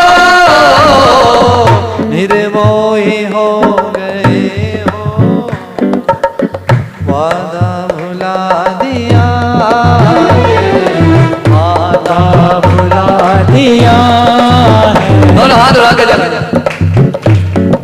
तेरी याद ने कन्हैया आधा बुला दिया है, तेरी याद ने कन्हैया।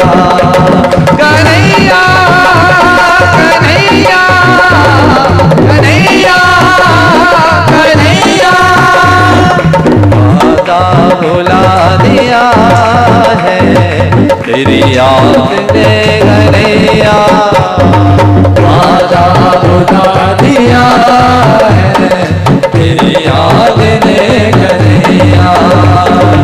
आधा बुला दिया है, तेरी याद ने कन्हैया। आधा बुला दिया है, तेरी याद ने कन्हैया। कृष्ण कन्हैया लाल की जय जय श्याम के साथ। अब कन्हैया ऐसे थे, रोज सुबह उठकर माता जी उनको नहला करके सुंदर वस्त्र पहनाती थी दोनों बच्चों को। प्रवेश किया तो सारे फूलों की वर्षा करने लगे। बोला कन्हैया आया है भाई। बड़े आनंदित हुए मथुरावासी। बोला देखो कई तो ऐसे जो देखने के लिए कि भाई हमने सुना है कि इसने बड़े बड़े राक्षसों को मारा है। 6 दिन का था तो पूतना को मार दिया, तृणावर्त, केशी, ये सारे मार दिए। बोला हम भी तो देखें। तो फूलों की वर्षा होने लगी, सारे स्वागत करने के लिए भीड़ एकत्रित हो गई। ग्वाल बाल कहते हैं कन्हैया पहले कह देता हम भी अच्छे बन के आते हैं। क्या ग्वाल बाल बन के आए, हम भी कुछ अच्छा डालते हैं। खुद देख कितना सुंदर बन के आए। बोला मुझे भी पता नहीं था मामा जी इतना स्वागत करवाएंगे। कंस मामा है भाई, चलो क्या करना है। बोला हमें भी वस्त्र पहनाना है। बोला चलो, मुझे पता है यहाँ एक धोबी है रजक, वो जो धोबी है राजमहल के वस्त्र धोता है। वहां सारे राजमहल के वस्त्र मिलेंगे, वहां से डाल लेना। धोबी के पास गए, जैसे ही कपड़े मांगे महाराज, धोबी कहता है तू वही ग्वाल वाल है ना, तेरे बड़े चर्चे सुने, जा तो सही। बोला तू कंस के पास मारने के लिए तैयार बैठा है। बोला मरने की बात तो बाद में है, पहले इनको वस्त्र दे दो। बोला तू अपने आप को देख, इन ग्वाल वालों को पता है ये राजा के वस्त्र हैं। किसके वस्त्र हैं? ऐसे वैसे वस्त्र नहीं है, ऐसे ही थोड़ी पहन लेंगे इनको। बोला तू देता है कि नहीं? बोला तू क्या कर लेगा? बस इतना बोलने की देर थी, भगवान ने एक थप्पड़ मारा और धोबी वहीं मर गया। बोला डालो अब जैसे मर्जी वस्त्र डालने। सबने महाराज राजा के वस्त्र डाले, चल पड़े। बोला अब ठीक है। बोला कहाँ ठीक है? बोला क्यों? बोला वस्त्र तो डाल लिए पर पीछे झाड़ू ही लग रहा है। बोला क्यों? अब किसी की बाजू इतनी लंबी, अब उनकी छोटी छोटी बाजू। पजामा डाले तो महाराज डाल तो लिया पर वो इतना लंबा कि पीछे किसी ने ऊपर से जो डाला ना वो कुर्ता, वो पीछे ऐसे लगे कि कोई पोछा लगा रहा है। बोला अच्छा इसका हल? बोला हल करो कोई। बोला हल यही है, आगे एक दर्जी है, बोला बड़ा भक्त है मेरा, मैं देखता हूं मेरा रोज पूजन करता है, चलो उसके पास चलते हैं। भगवान का स्वागत किया दर्जी ने, कपड़े सिल दिए, सबके बराबर कर दिए। बोला अब ठीक है, फिटिंग अच्छी है? बोला बिल्कुल महाराज अच्छी है। जाने लगे। ब्रजवासी कहते हैं कन्हैया दक्षिणा तो दे दे कुछ, अब सिलाई के तो लगती है ना। बोला लाया तो कुछ नहीं है साथ। बोला नहीं लाए तो आशीर्वाद ही दे दे। तो उस समय महाराज कपड़े सीने वाले को ठाकुर जी ने बोला भविष्य में तेरा ही बोलबाला चलेगा। क्या बोल दिया? तेरा ही बोलबाला। क्या सिलाई है आजकल, पूछो ना। हुण जे करवा चौथ दे नेड़े तेड़े सवाना होवे फिर तो डबल इदा ही है ना जी। इन्हां नूं ही पुछा है ना जी, इदा ही है। ਵਿਆਹਿਆਂ ਨੂੰ ਪੁੱਛਾਂ ਜਿਨ੍ਹਾਂ ਦੇ ਹੋ ਗਏ वो तो उन्होंने पता सिलाई कितनी होगी। तो सिलाई सच में वो भगवान का बड़ा आशीर्वाद है उन पर, तभी दिन प्रतिदिन सिलाई का रेट बढ़ता जा रहा है। तो भगवान ने उनको आशीर्वाद दिया। अब क्या चाहिए? बोला फूल की माला मिल जाती। तो फूल की मालाओं की सेवा थी, किसी की महल में रोज देता था कंस के, उसके पास गए, उसने भी बड़ा स्वागत किया भगवान का, फूलों की मालाएं दे दी। अब क्या चाहिए? बोला ब्रजवासी हैं, माथे पे चंदन तो चाहिए ही चाहिए। अच्छा बोला चंदन भी चाहिए। तो वहां पर एक कुब्जा नाम की महाराज बूढ़ी औरत है, उसका काम है रोज चंदन घिस करके कहाँ ले जाती है? कंस के महल में, उसकी रोज की ड्यूटी। रास्ते में उसको पकड़ लिया भगवान ने, बोला हमें चंदन लगा दे। उसने चंदन लगा दिया। ब्रजवासी कहते हैं इसे तो दे दे दक्षिणा। बोला इसे क्या दूं, ये कुब्जा है, 3 जगह से टेढ़ी है। भगवान ने महाराज उसके पैर अपने पैरों से दबाए, हाथ कमर में डाला। ब्रजवासी कहते कन्हैया ये ब्रज नहीं है, छोड़ दे। बोला रुको तो सही। थोड़ा सा जोर लगाया महाराज और उसको सीधा कर दिया, सुंदर बना दिया उसको। बोला अब ठीक है। बोला अब तो बड़ा आनंद है महाराज, चलो अब। उधर महाराज पता लग गया कंस को कि कन्हैया आने वाला है, तो उसे हर तरफ कौन दिखाई दे, कन्हैया ही दिखाई दे। देखो अंत समय में ऐसा होना चाहिए, ऐसा होना चाहिए। अंत समय में भगवान के दर्शन होने चाहिए। बोलो राधे राधे। ऐसा ही हुआ महाराज। लेकिन वहां पर क्या था, 10,000 सैनिक भेज दिए। बोला वो जो धनुष है उस धनुष के पास जाकर के बैठ जाओ। कहां बैठ जाओ, धनुष के पास। सैनिक महाराज धनुष के पास बैठ के। बोला ऐसा क्यों, भगवान शिव के द्वारा दिया हुआ वो धनुष। बोला जिस दिन कोई आकर के इसे उठा लेगा उस दिन तेरा काल निश्चित। उसकी निगरानी के लिए 10,000 आदमी भेज दिए। और सैनिक कहते हैं कि उठाने वाला कौन है। बोला वो चल के आ रहा है। तो सब हंसने लगे। बोला ये बच्चा उठाएगा, हम 10,000 भेज दिए इधर। तो महाराज पागल हो गए। बोला तो भगवान की मुस्कान इतनी अच्छी थी महाराज, सब उनकी मुस्कान की ओर देखते रह गए। और इतने में ठाकुर जी ने क्या किया, धनुष उठा लिया और तोड़ भी दिया। एक हिस्सा बलराम को दे दिया, एक अपने हाथ में रखा। जोर से आवाज आई। बोला उठा दिया, उठा दिया। क्या हो गया, उठा दिया, उठा दिया। बस इतनी आवाज आने की देर थी, सेना ने हमला कर दिया। उधर युद्ध शुरू हो गया। भगवान कृष्ण ने और भगवान बलराम जी ने सारी सेना को वही मार दिया। कंस को पता लगा कि सारी सेना मार दी उन दोनों भाइयों ने। अब डर गया। जहां भी काली चीज दिखाई दे तो महाराज ऐसे लगे कृष्ण आ गया। अंत समय तो ऐसा होना चाहिए, हर जगह कृष्ण ही दिखाई देना चाहिए। उसकी मौत अब निश्चित थी महाराज। जितने अपने राक्षस थे महाराज, केशी जो है घोड़ा बनकर आया, व्योमासुर आया, उन सबका उद्धार कर दिया। ऐसे करते करते महाराज जहां पर मल्ल युद्ध होता था वहां पहुंच गए। कुबल्यापीड़ नाम का एक हाथी था, 10,000 हाथियों का जिसमें बल था, उसको भी भगवान ने मार दिया। जितने भी राक्षस आए महाराज, चाणूर मुष्टिकासुर आया, सबको मार दिया भगवान ने। दोनों भाइयों ने सभी पहलवानों को मार दिया। अब महाराज कंस अपने सिंहासन पर बैठा था। बलराम ने इशारा किया कि भाई जिसको हमने मारना है, जिसने हमें कष्ट दिया, हमारे माँ बाप को कष्ट दिया, वो देखो बोला कुर्सी पर बैठा है। भगवान ने इशारा समझ लिया। बाकी राक्षसों को तो महाराज बलराम जी देखते रहे।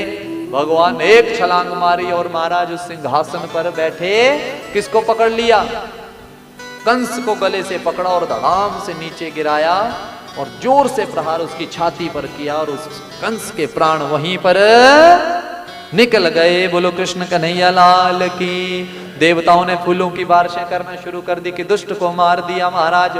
सब जगह महाराज शोर मच गया कि कंस को मार दिया कृष्ण ने, कंस को मार दिया कृष्ण ने। जब कंस को मारा उस समय भगवान की उम्र थी 14 साल। कितनी? 14 साल के बाद उन्होंने अपने माँ बाप को जेल से छुड़ाया। कितने साल के बाद? लेकिन जैसे ही माँ बाप को जेल से छुड़ाया, माँ ने जोर से थप्पड़ मारा।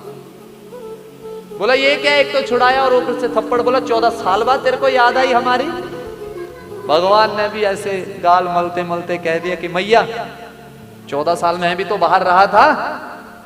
कितने साल? आप अंदर रह ली, इसके कौन सी बड़ी बात हो गई? आप समझे कौन से 14 साल? कौन रहे थे? हाँ हाँ, मैं भी तो रहा 14 साल बाहर। आप अंदर रह ली तो क्या हो गया? तो बराबर हो गया। बोला काम। गले से लगाया मां ने। उग्रसेन को पुनः राजा बना दिया, धर्म की स्थापना हो गई। अब ध्यान से सुनना महाराज, माता पिता का प्रथम दायित्व क्या होता है? बच्चे को पढ़ाना, उसके संस्कार करना। सारे संस्कार हुए, भगवान के यज्ञोपवीत डलवाया गया। अब भगवान को भेज दिया पढ़ने के लिए। कहां भेज दिया? उज्जैन में सांदीपनि मुनि के पास। किसके पास? सांदीपनि मुनि के पास पढ़ने भेज दिया। 64 दिनों में ही सारी कलाएं सीख ली। 64 दिन में ही सब कुछ सीख लिया महाराज। वहीं पर एक मित्रता हो गई। किसके साथ? भगवान के मित्र कौन बने वहां? जोर से बोलो। सुदामा। मित्रता हो गई, बड़ी खूब मित्रता हो गई। अब मित्रता होने के बाद महाराज 64 कला संपूर्ण हुए। भगवान ने पढ़ाई की कितने साल तक? 25 साल तक। कितने साल तक? जोर से बोलो, आप समझे कुछ बात को? 4.5 साल के थे तो कहां रहे? गोकुल में रहे महाराज। 4.5 के पूरे हुए तो कहां चले गए? वृंदावन चले गए। अब यहां क्या समझे? 4.5 साल तक बच्चा मां की गोद में खेलता है, तो वो तो था गोकुल। गोद से निकला तो ब्रज में चला गया, लीलाएं करने लगा। फिर बच्चा करता है लीलाएं, ये हो रही है ना लीलाएं। वो देखो जो गोद में बैठते हैं वो चुपचाप बैठे हैं। अब यही देख लो, वो देखो गोद वाले चुपचाप बैठे हैं कि नहीं? देख लो उधर, बोलो बैठे हैं कि नहीं? जैसे ही गोद से इनका ऊपर शुरू हो जाएगा ना, 4.5 साल पूरे हो जाएंगे, फिर उधर बैठेंगे। कहां बैठेंगे? फिर उधर बैठेंगे।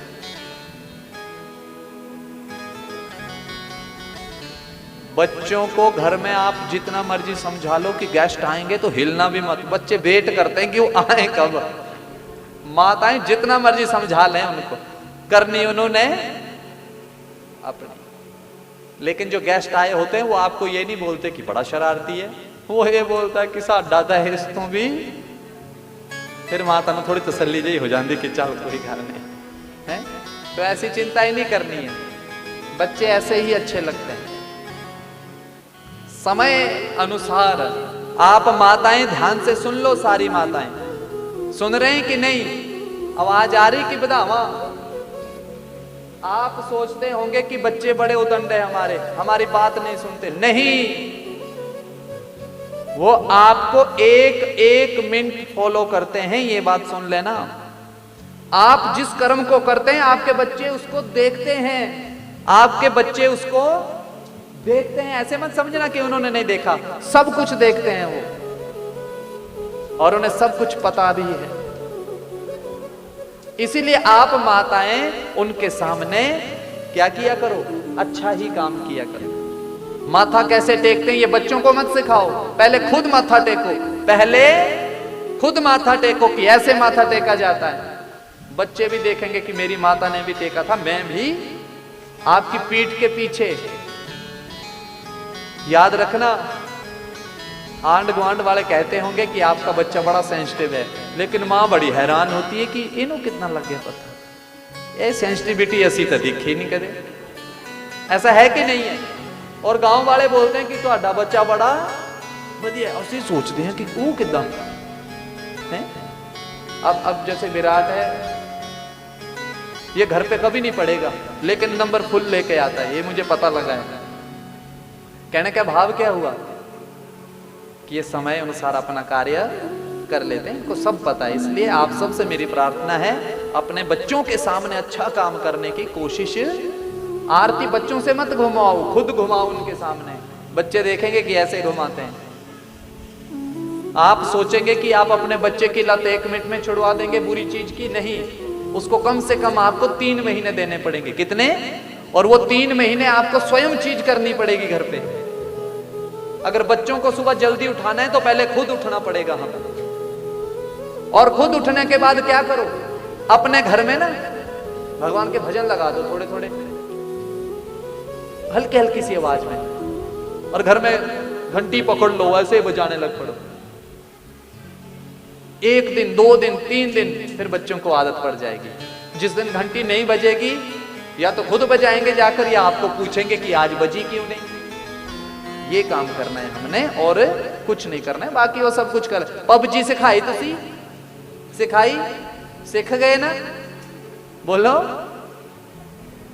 गाला कढ़नियां सिखाइया तुसी? सीखे कि नहीं?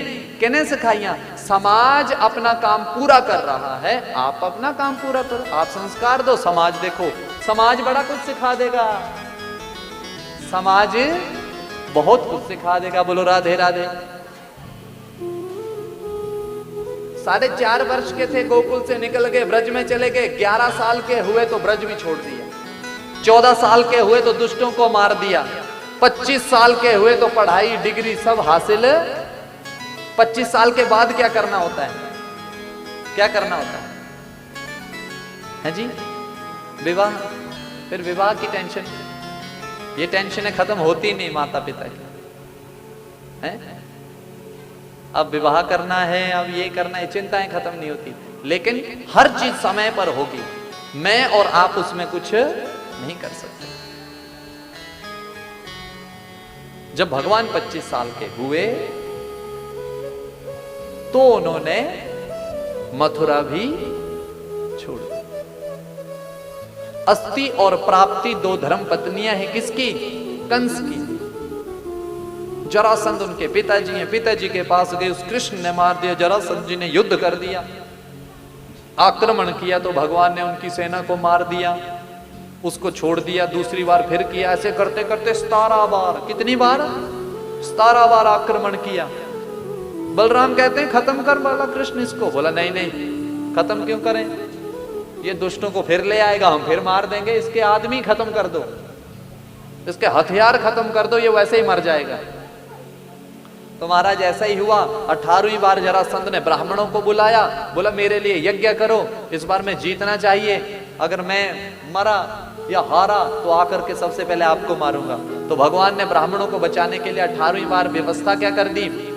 एक द्वारिकापुरी बना दी, मथुरा वालों को बोला कि सब उधर शिफ्ट हो जाओ, और इधर पीठ दिखा के भाग गए। तो भगवान का नाम पड़ गया रणछोड़। क्या नाम पड़ गया? बलराम कहते कन्हैया हम भाग रहे हैं, लोग क्या कहेंगे कि पीठ दिखा के भाग गए, और पीछे हमारे मथुरा वालों का क्या होगा? बोला भैया चिंता मत करो, सबकी व्यवस्था हो गई है, बस तू निकल। उधर जरासंध ने आग लगा दी, कालयवन नाम का राक्षस पीछे लगा दिया, पीछे लगाया, भगवान एक गुफा में घुसे, कालयवन को मुचुकुंद ने आंख खोलते ही मार दिया।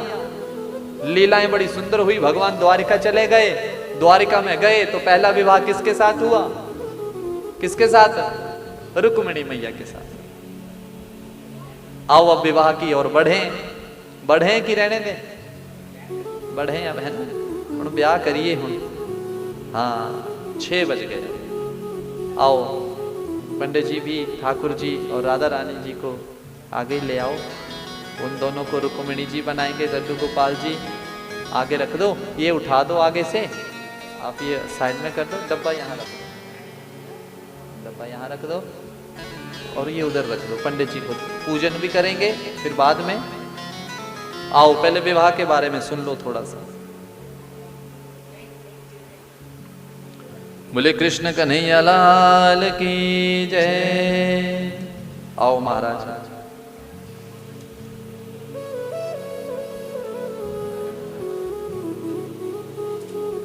भगवान के विवाह की चर्चा की ओर चलते हैं महाराज।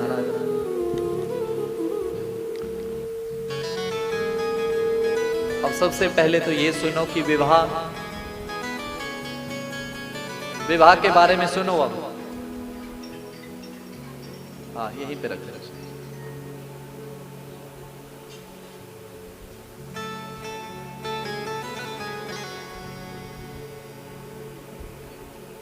आओ बैठो, राजन जी आ जाओ। पहले विवाह के बारे में सुनो। रुक्मिणी मैया का 4 बार विवाह हुआ भगवान से। कितनी बार? समझना इस बात को। हुण तुसीं कहना असीं तां इक्को ही बार सुनी। एक बार विवाह हुआ कब? बचपन में नारद जी से कथाएं सुनती थी। किसकी? कृष्ण भगवान की। किसकी? उसी समय सर्वस्व लुटा दिया। किसके लिए? पहला विवाह उसी समय हो गया। दूसरा कब हुआ? अब भगवान को चिट्ठी लिखने लगी। 7 श्लोकों में चिट्ठी लिख दी। कितने श्लोकों में? भीष्मक की पुत्री हैं रुक्मी, सबसे बड़ा बेटा है, बहन उनकी रुक्मिणी साक्षात लक्ष्मी।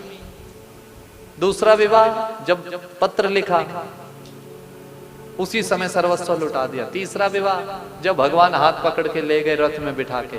चौथा विवाह द्वारिका में जाकर के बलराम जी ने उनका विवाह करवाया। ये 4 बार विवाह हुआ। बोला इसका मतलब क्या?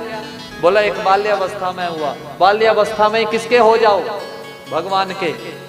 जब थोड़े कुमार अवस्था में आएंगे तब भी किसके हो जाओ? भगवान के। हैं जब बाल बच्चा इत्यादि हो जाएंगे तब भी किसके हो जाओ? और एक अवस्था आएगी वृद्धावस्था, तब भी किसके हो जाओ? भगवान के हो जाओ। चारों अवस्थाओं में किसके हो जाओ? भगवान के। बोलो बच्चों राधे राधे। चलना बरात दे नाल, चलना। तैयार हैं सारे? सारे आओ। अब सुनना जरा, चर्चा सुनना विवाह की। वैसे भागवत जी में बारात नहीं आई, बारात तो शिशुपाल लेकर आया। और शिशुपाल का अर्थ होता है काम। काम जो है बारात लेकर आता है। लेकिन यहां बारात नहीं आई महाराज, भगवान अकेले आए। क्योंकि 7 श्लोक लिख के भेजे थे, ब्राह्मण के द्वारा भेज दिया। सदगुरु ही हमें भगवान तक पहुंचा सकता है।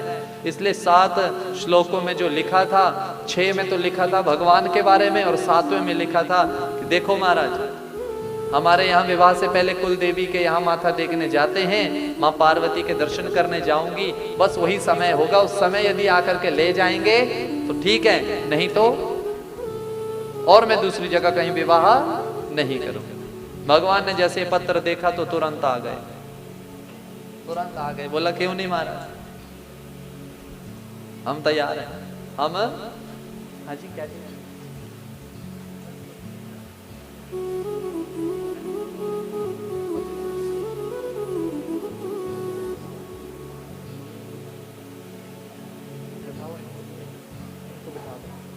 बोलो राधे राधे।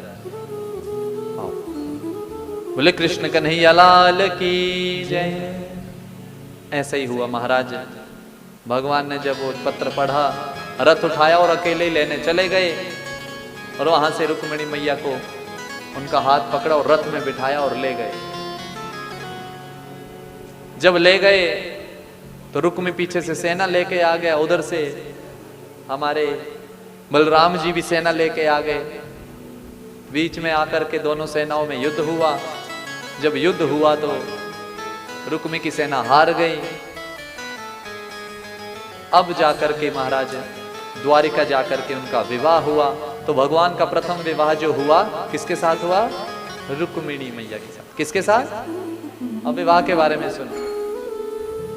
विवाह का भी बड़ा भारी अर्थ है, व्यर्थ नहीं है। आप सबने विवाह देखा है ना?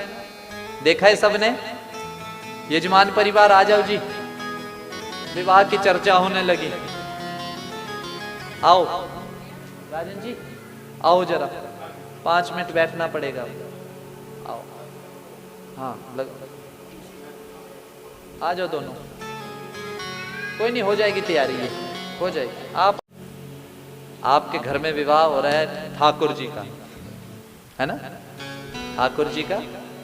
आपके 2 बच्चे हैं, उनका भी आप विवाह करेंगे। पर उनके विवाह से पहले ठाकुर जी का विवाह आप अपने हाथों से कर रहे हैं। कैसे कर रहे हैं? अपने, जो आपके हाथों से हो गया वही हकीकत है। जो हाथों से हो गया वही। सबसे पहले जब विवाह होता है तो घर पे क्या किया जाता है? आप सबको पता है किसका पूजन होता है सबसे पहले? हाँ, लेकिन उससे पहले भी किसी का होता है। जोर से बोलो। जठेरियां दा पूर्वजों का। हमारे पूर्वज देवताओं से भी बड़े हैं, याद रखना इस बात को।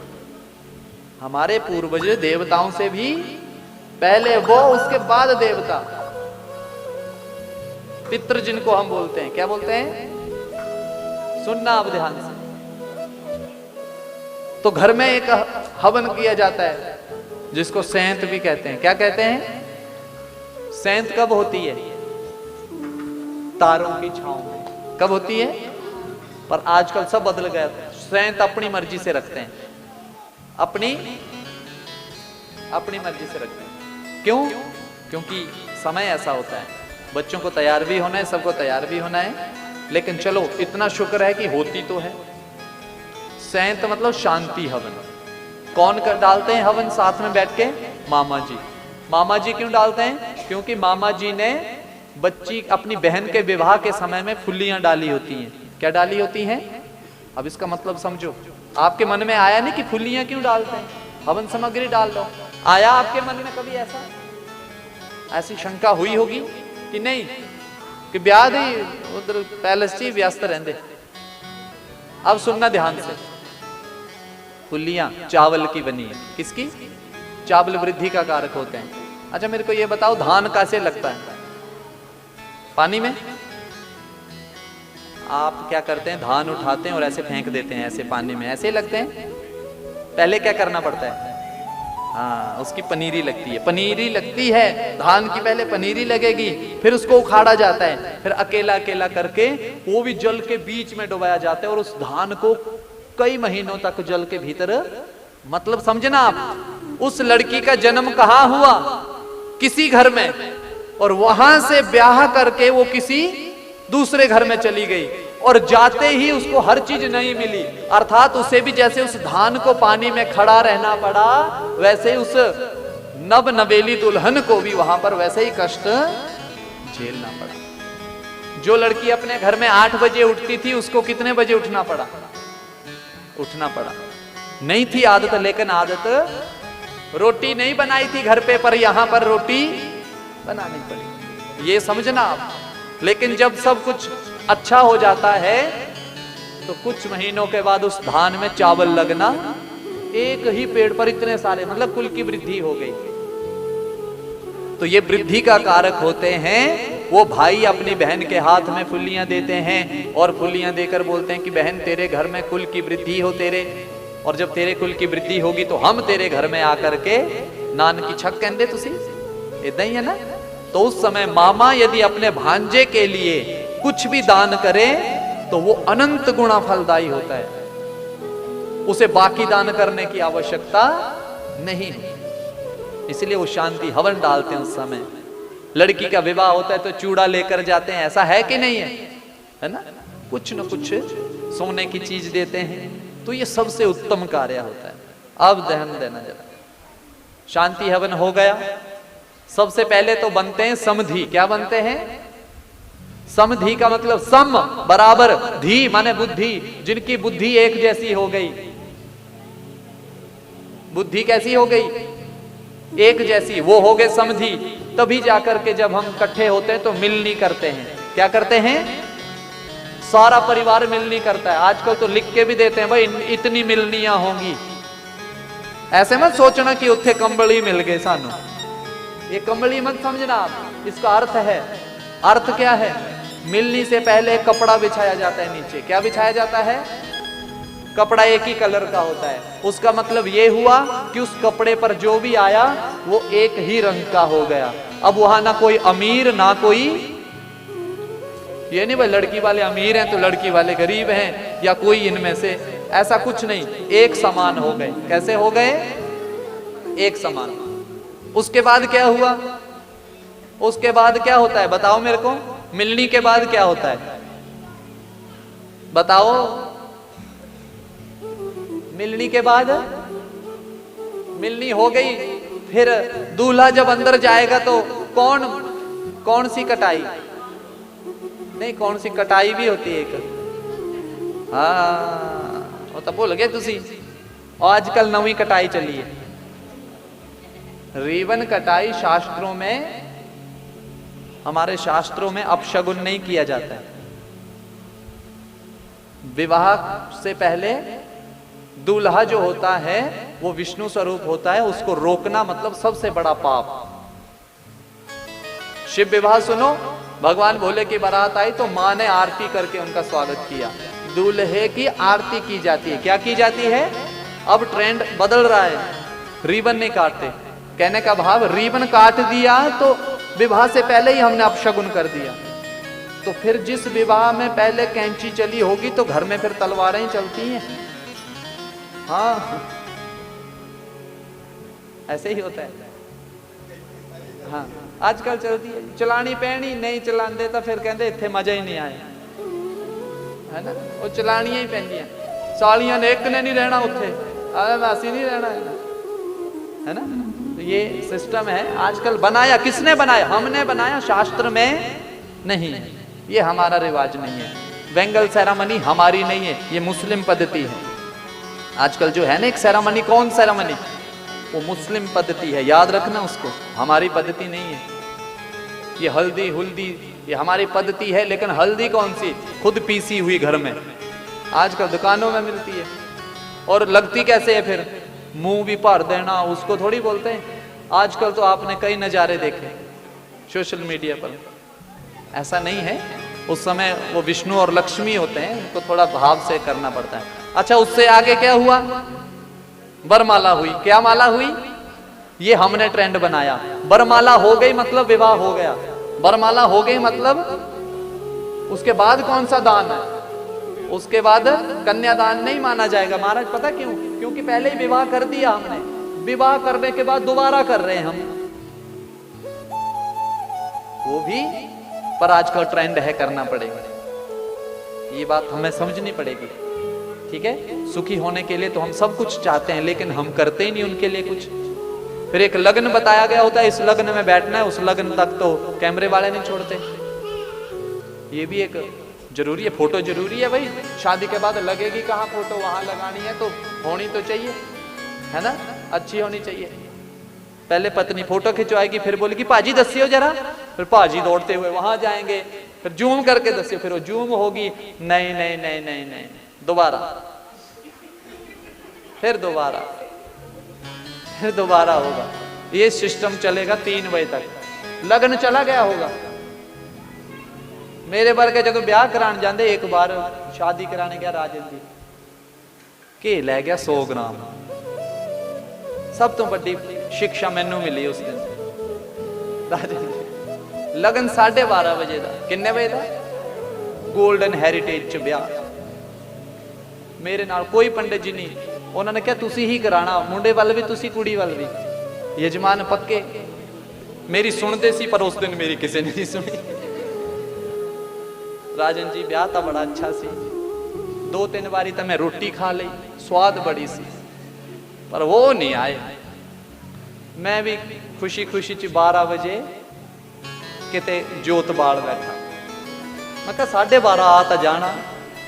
12:30, 1, 2 मैं घे पाई चला, तो घे का डब्बा, वो कहता घे खत्म, हुण कोई दुकान भी नहीं मिलनी पंडित जी।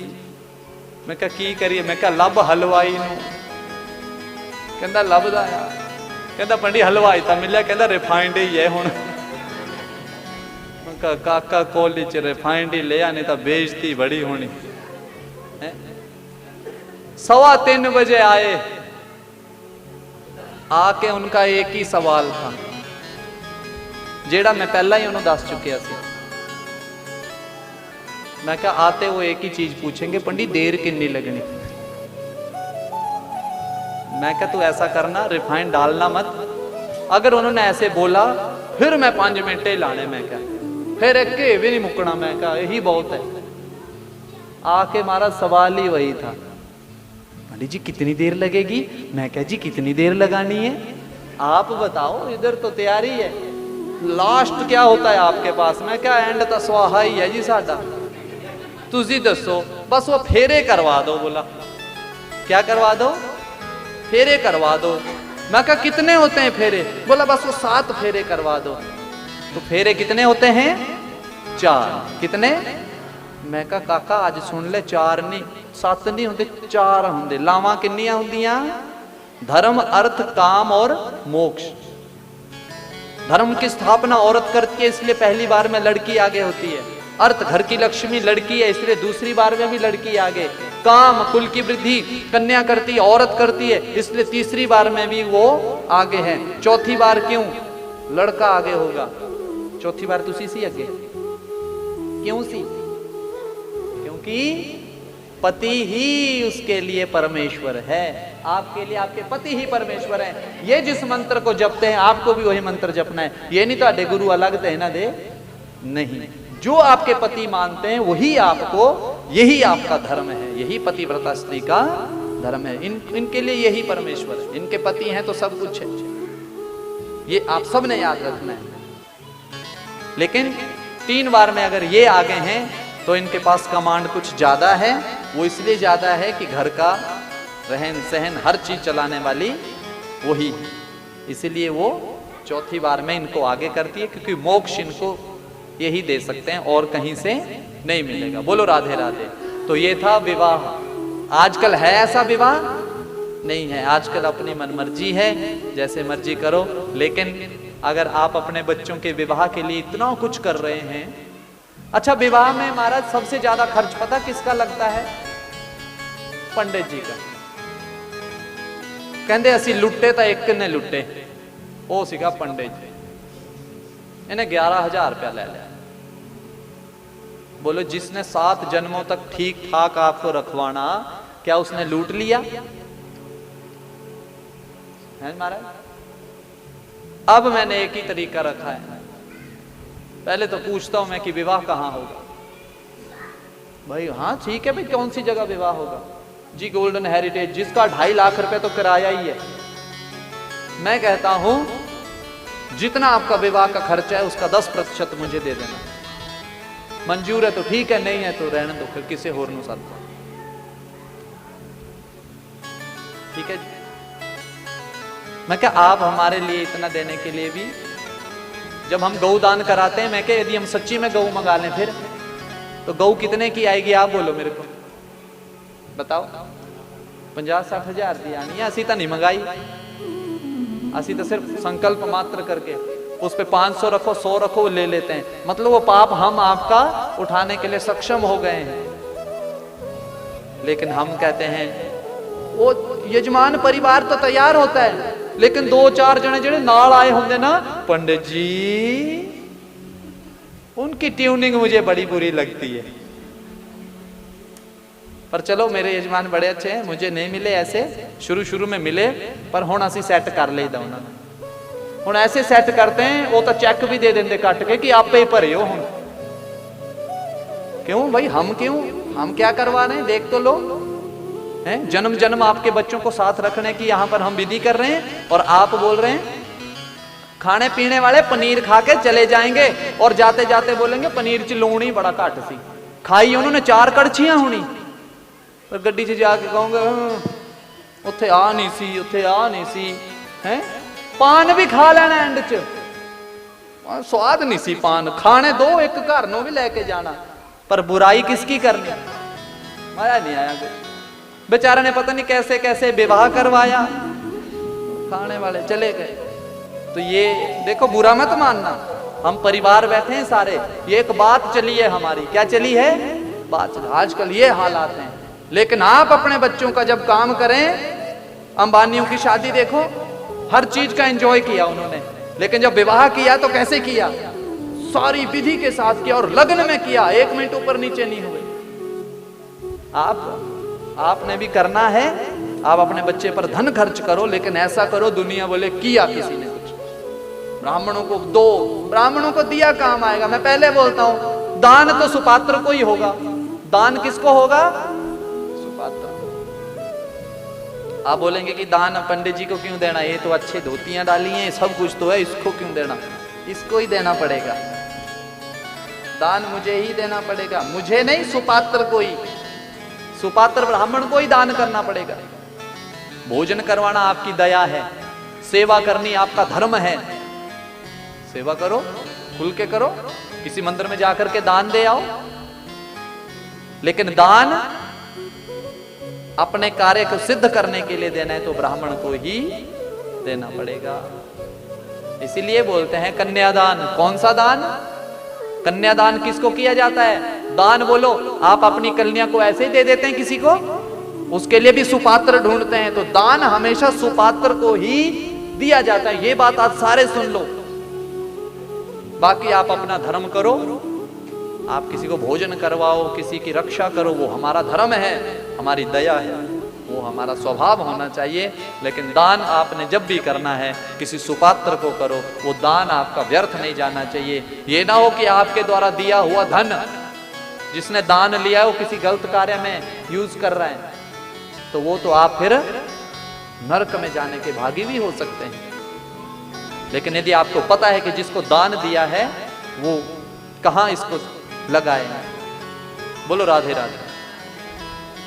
तो यही विवाह है। तो भगवान का विवाह हुआ। आओ, विवाह हुआ भगवान का रुक्मिणी मैया के साथ, वो भी कहां? द्वारिका में। कहां? द्वारिका में। आओ, बाकी कथा हम कल करेंगे, लेकिन आज पंडित जी हमारे पूजन करेंगे। आओ पंडित जी, राधा जी, रुक्मिणी मैया और ठाकुर जी का पूजन करो दोनों जने। सुहागी कहाँ रखी आपने? हाँ, सुहागी भी चढ़वाओ। भगवान को पुष्पमाला भी करो। माला ये भी है, ये भी ले लो। आओ जी आओ।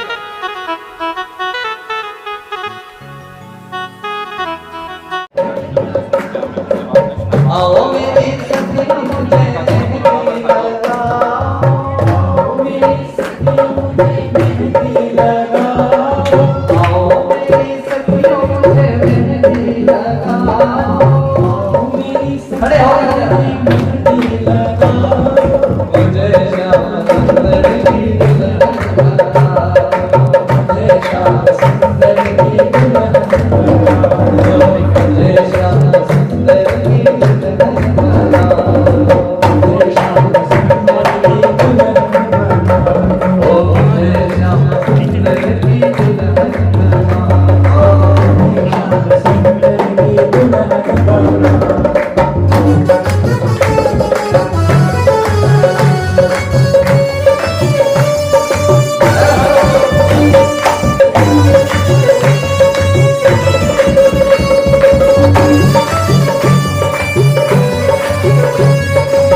जय राधे राधे, जय राधे राधे, जय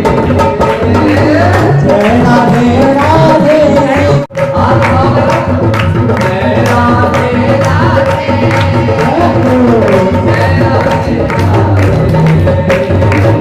जय राधे राधे, जय राधे राधे।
जीवन प्यारे साथ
Shri Radha, Shri Radha.